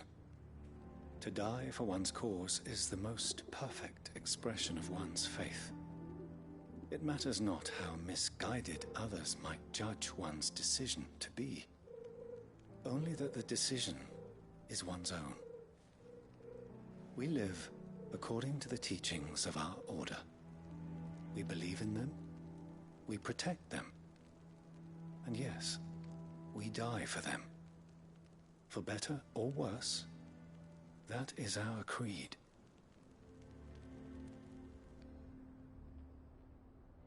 But he didn't die for your creed. He died to save them. And you still believe that what he did was right? I believe that he believed it was. We of the Undying are not slaves, but willing servants. And this was his will, the ultimate expression of it. All right. I'd like to know this man's name, Cyril. To know the names of all the Undying who've fallen in the line of duty. They died serving my house. It's only right that I remember them. That is my duty. Of course. I shall fetch the Book of Martyrs at once. My lord, it has been, and shall ever be, the greatest honor of my life to serve House Rosfield. Though our duties may differ, yours is no less important. I pray with all my heart for your success. And were they here, I have no doubt but that every one of my fallen brothers and sisters would feel the same.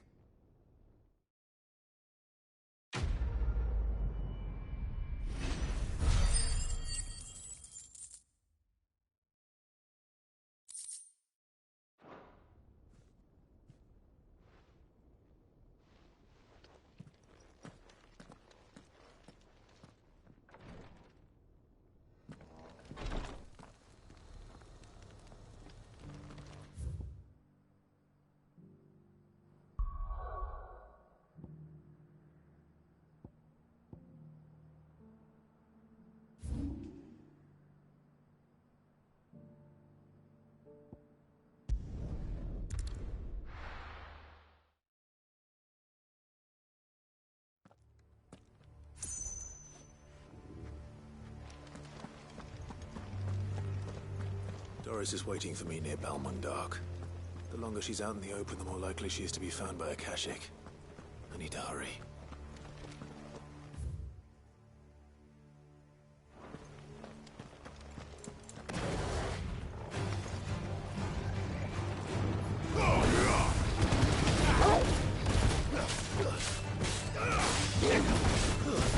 Stay down!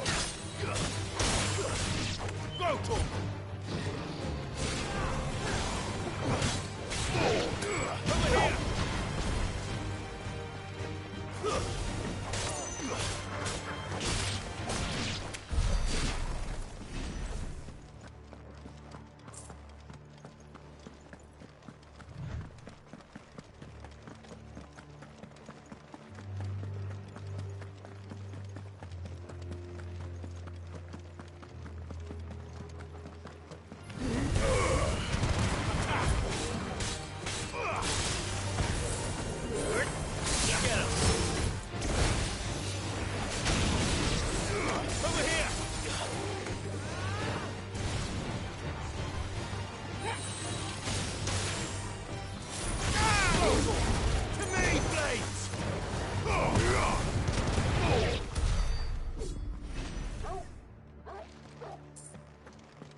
There were no guards, I take it.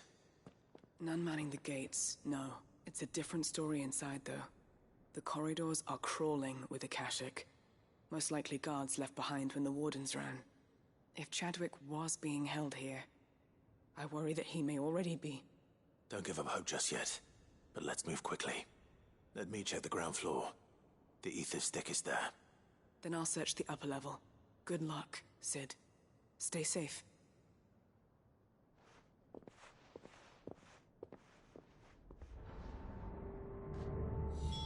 Just how bad are the floods inside the walls? Bad enough to turn a bearer? I hope not. We're risking a lot just being here. Better keep my eyes open for signs of life.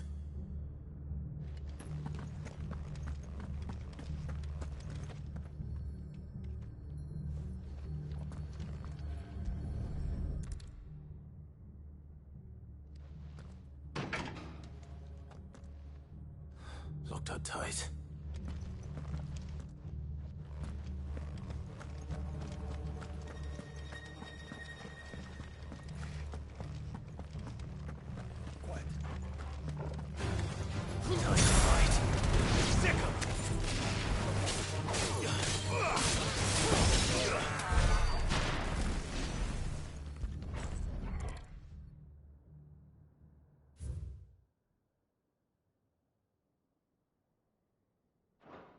So this place was no ordinary prison.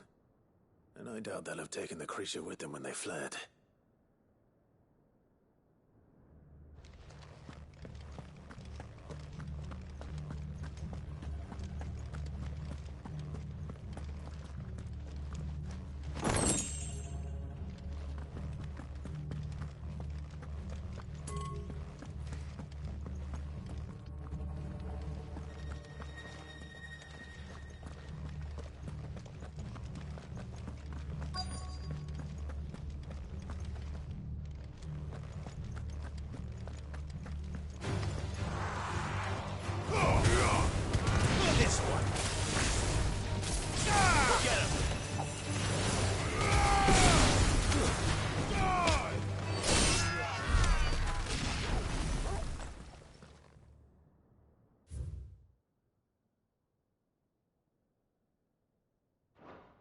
Minimal loss of Waluda lives. And what happens when they run out of bearers? Even the Imperials take better care of their branded than that.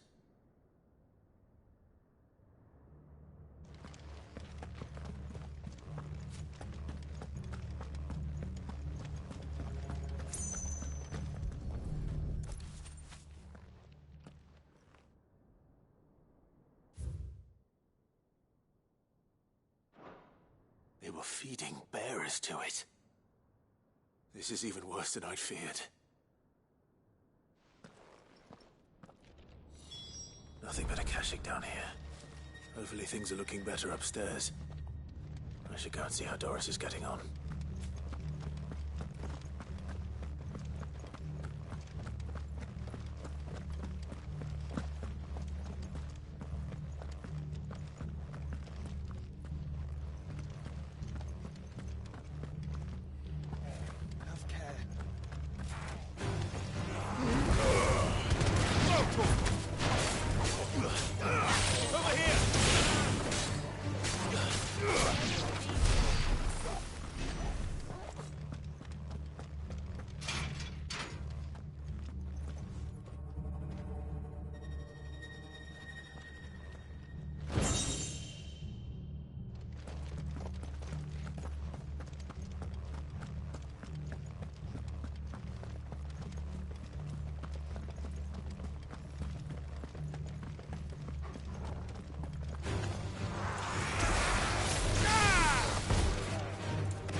No lock downstairs. But I did find out that this place was more than just a prison. Something far more sinister was happening here. I know. I've been reading some of these documents and... it can't be true, can it? Bearers die every day in service of their masters, but this is so much worse. Pitting bearers against a wild beast armed with nothing but their wits? And all in order to bring about more death. And not just those who could fight, but the elderly, children even. And those who wouldn't or couldn't were disposed of. Whatever that means. I'm afraid it means they were fed to the monstrosity they kept here. Then we're too late. And I was a fool to bring you here. Don't say that. Did you find anything else? A key. But it doesn't fit any of the locks on this floor. Perhaps it will fit one of the doors downstairs. There's a corridor I haven't searched yet. Finish up here, then come and find me when you're ready. All right. I'll be there in a moment.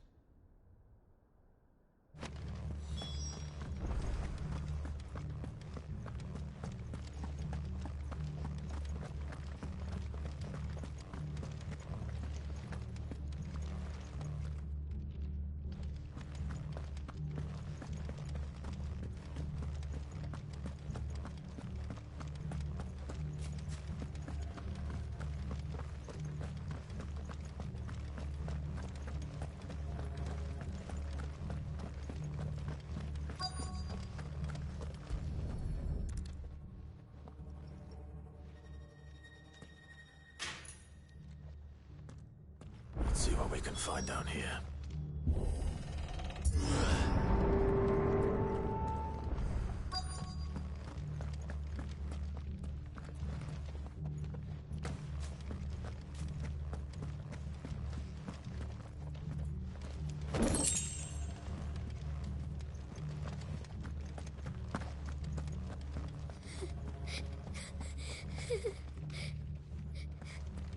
A survivor. And she sounds close.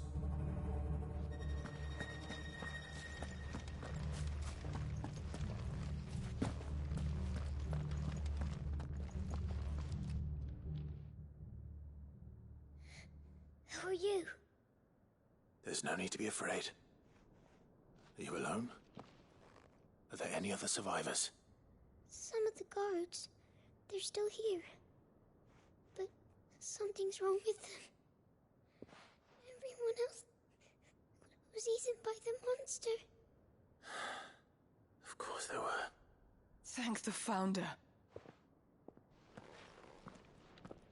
It was worth our coming. But I'd rather we didn't linger. Are you ready? Ready when you are. You poor thing. He must have been terrified. Did Jadwick send you? What? He fought the monster. Distracted it so I could run away. He must have sent you. He promised to free the others too. Where is he? He opened your cell, didn't he? He wouldn't be here otherwise. Jadwick.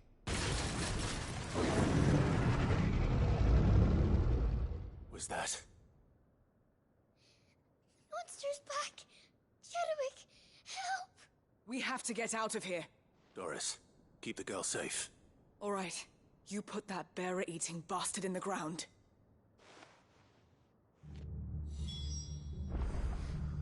We have to run! It's out there waiting for me. I can't let it live. Not if it's got a taste for bearers.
Finally.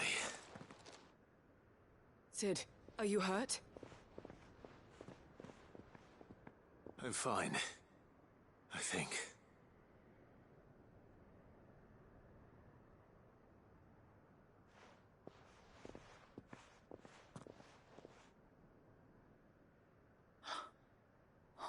No.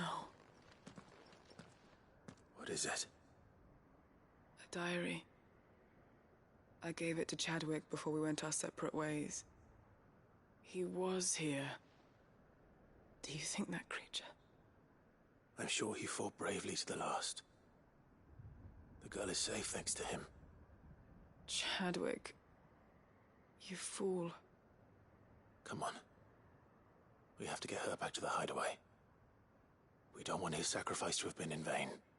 No. Of course not. I'll see that she's looked after from now on. It's the least I can do.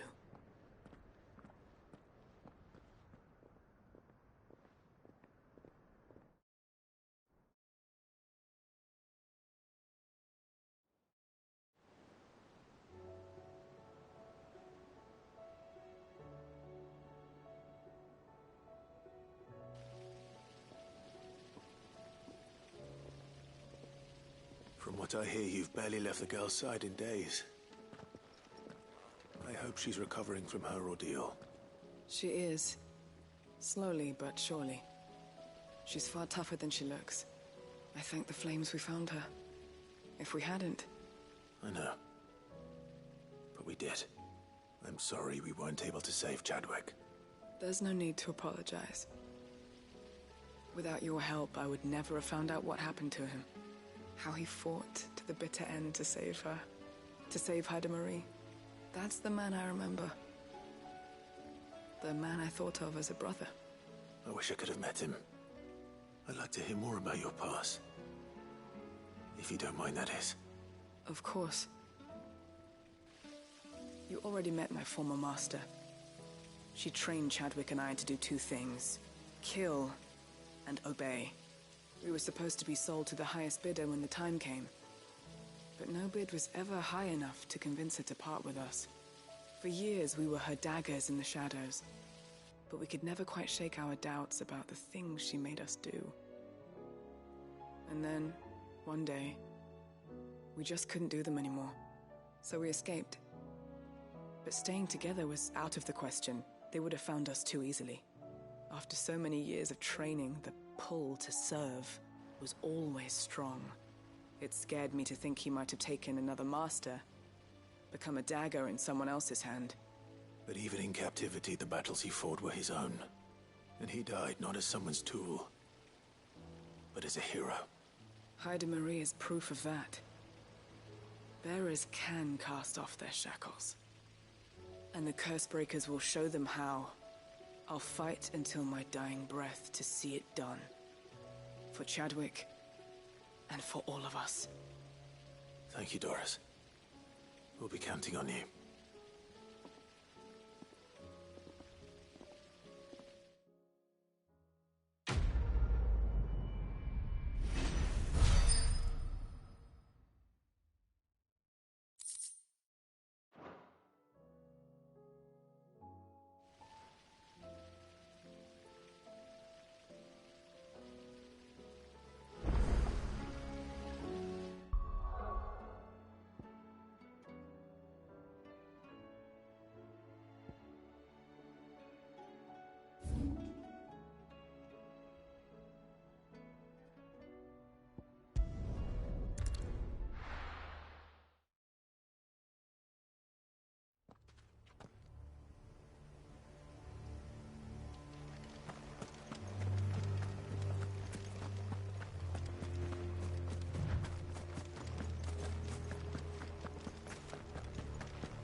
entire village looks abandoned. Now, which house would a bookworm live in?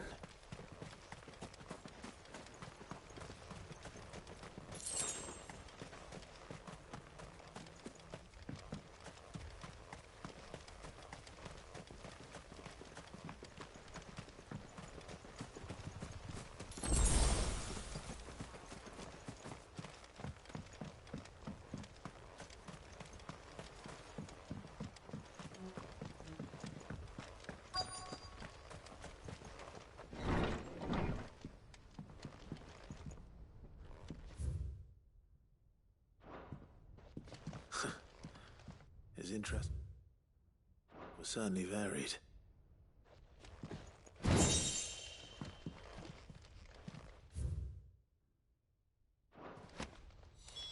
This is it. But if what it says is true, I need to get this back to the hideaway.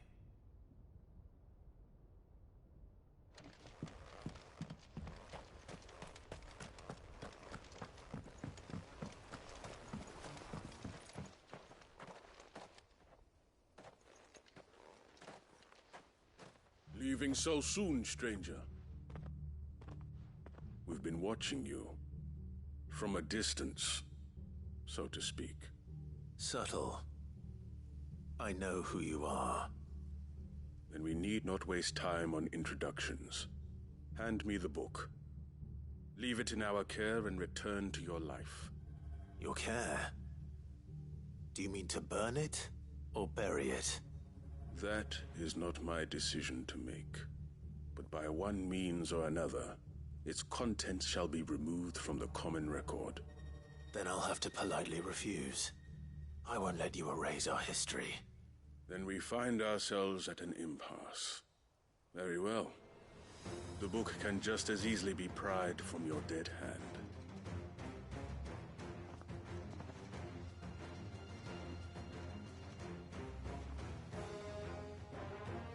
Let's see, shall we? Fire and flame!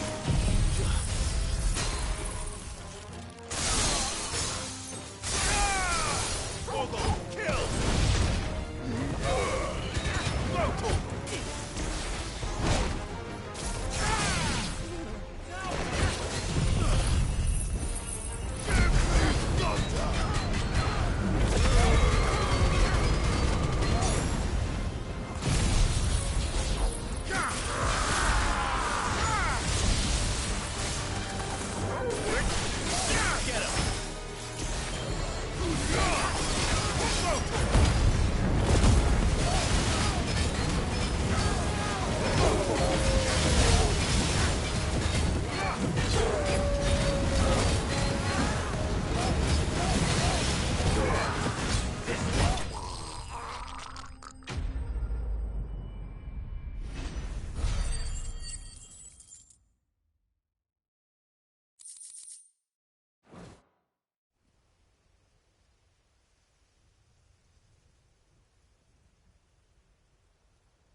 Impressive.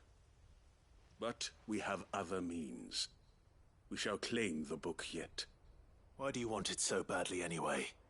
It lays out in no uncertain terms the vanity and avarice of mankind. It tells the shameful history of the persecution and oppression of a gifted few by a giftless many. Would you say that this interpretation was correct? I don't know. You don't know. Your sword may be sharp, but your wits are dull. So let me answer for you. There is no correct interpretation of history. That a series of events took place may be proved beyond a doubt. But there can be no single, immutable explanation as to why they came to pass. It is a question of numbers and of belief. If enough people believe that a set of events occurred for a reason, that belief becomes the truth. So you're trying to control the truth? We are trying to protect people from themselves, from knowledge that would bring them naught but pain. That is all. You may keep the book. For now. The world is small. We shall meet again. Until then. Wait. Damn it. Let's get this back to Vivian. Perhaps she can explain what that was all about.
This must be the orphanage. Hopefully the registry is still here.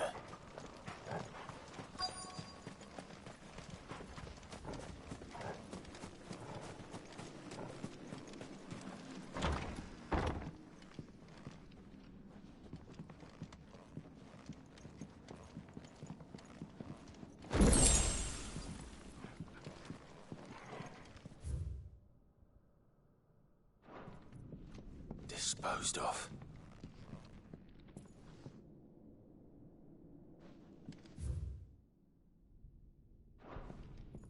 Conditioning. This is nothing short of torture. Herman wasn't exaggerating. It's a wonder he survived this place. I need to find that registry.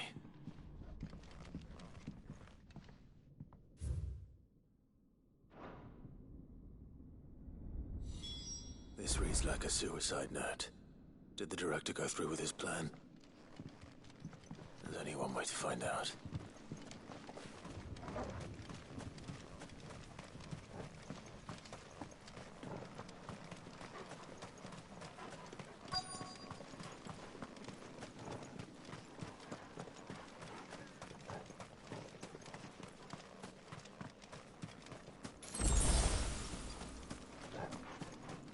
Forked white tree. This must be the place.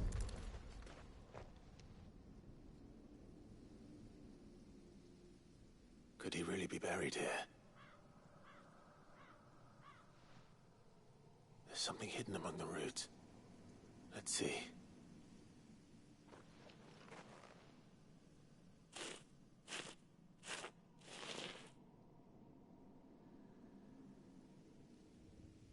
This must be the registry.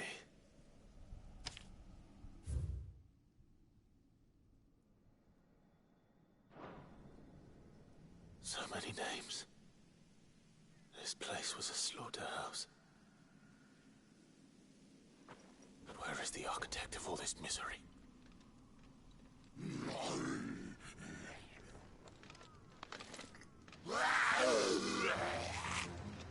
It was only a matter of time, I suppose.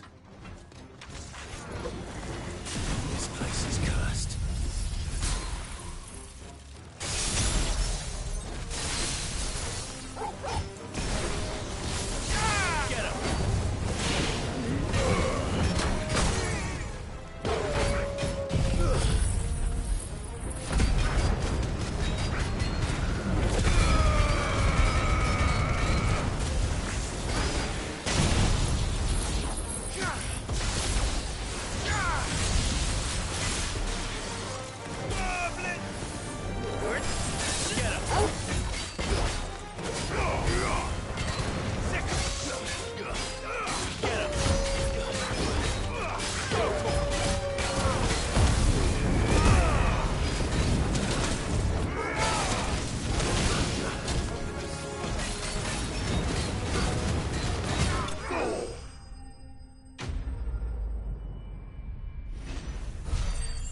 I'm done here. Let's get the registry back to Herman.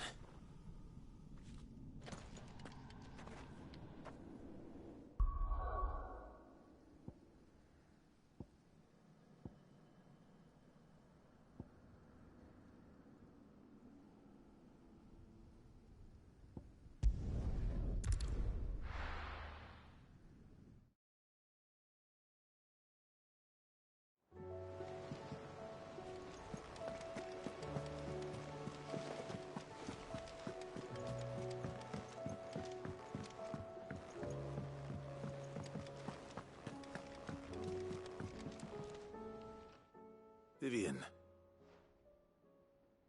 I found it. The book you lost.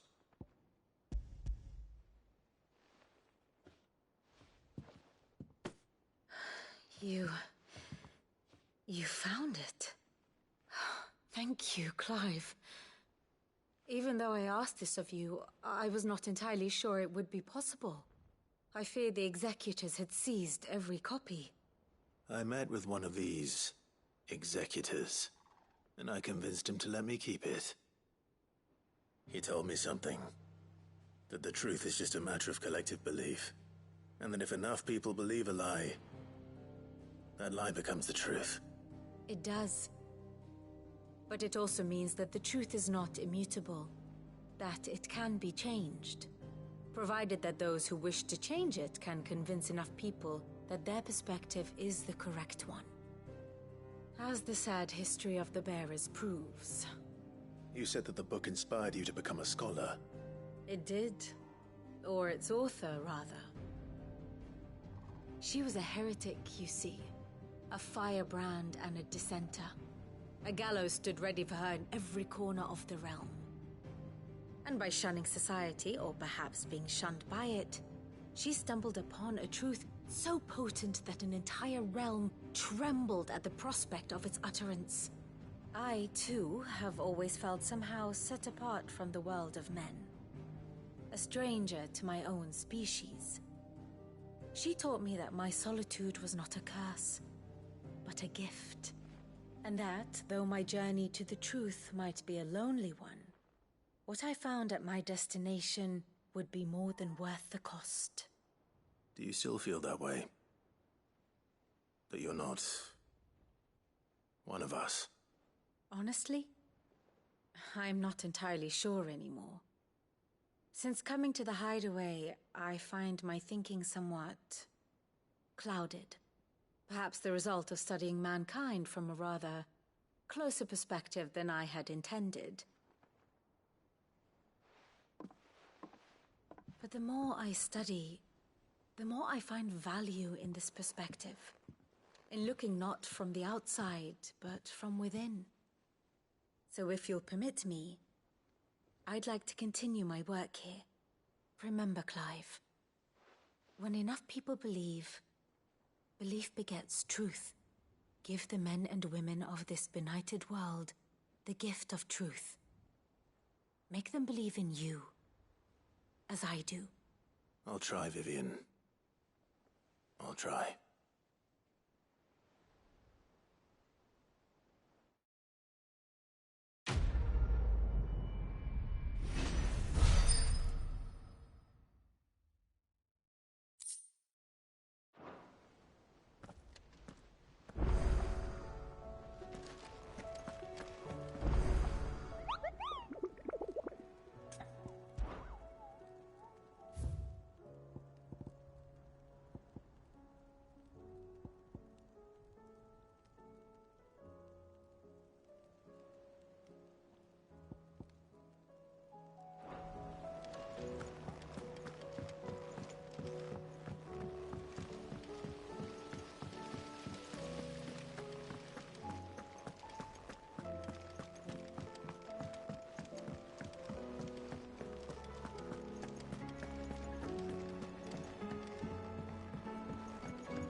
I hear that you traveled to Ash, Cid. Did you by any chance recover the names of my fallen friends? I did. Yes.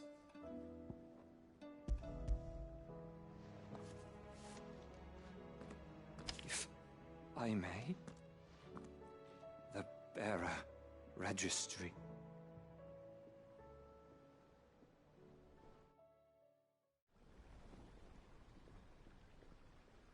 The director was a brutal man. He got no worse than he deserved. The registry was all I found beneath the tree. There was no sign of a body. Nor any record of what happened to the children after the orphanage closed. I pray that at least some of them survived. All their names are here. The ones we lost. My friends. My light in those dark times. I can still remember their faces, like it was yesterday. Children who were taken from their bunks in the morning, never to return. No explanation ever offered. They'd be happy to know that you survived, Herman. But why did I make it out alive, when so many others died in that awful place? It's not your fault. And blaming yourself won't bring them back. Honor their memory. See that their names live on. That way, at least. They're never truly gone. Thank you. Sid, I'm going to write a book. An account of the horrors of Bhadbach, and the spirit of those its custodians sought to crush. All of Valisthea will know of our suffering, and in the name of those I lost, I will not let it happen again. Neither will I. These records would have been buried for all eternity, were it not for you. Thank you.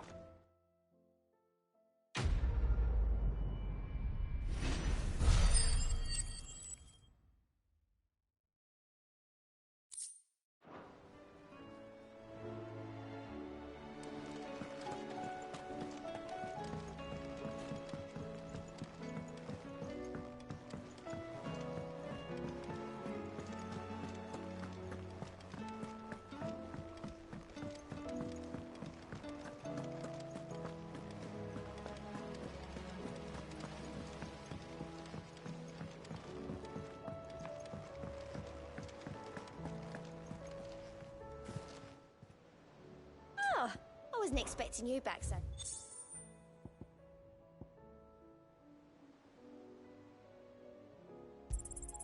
You earned this.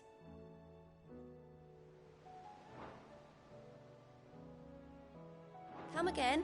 I may have more for you.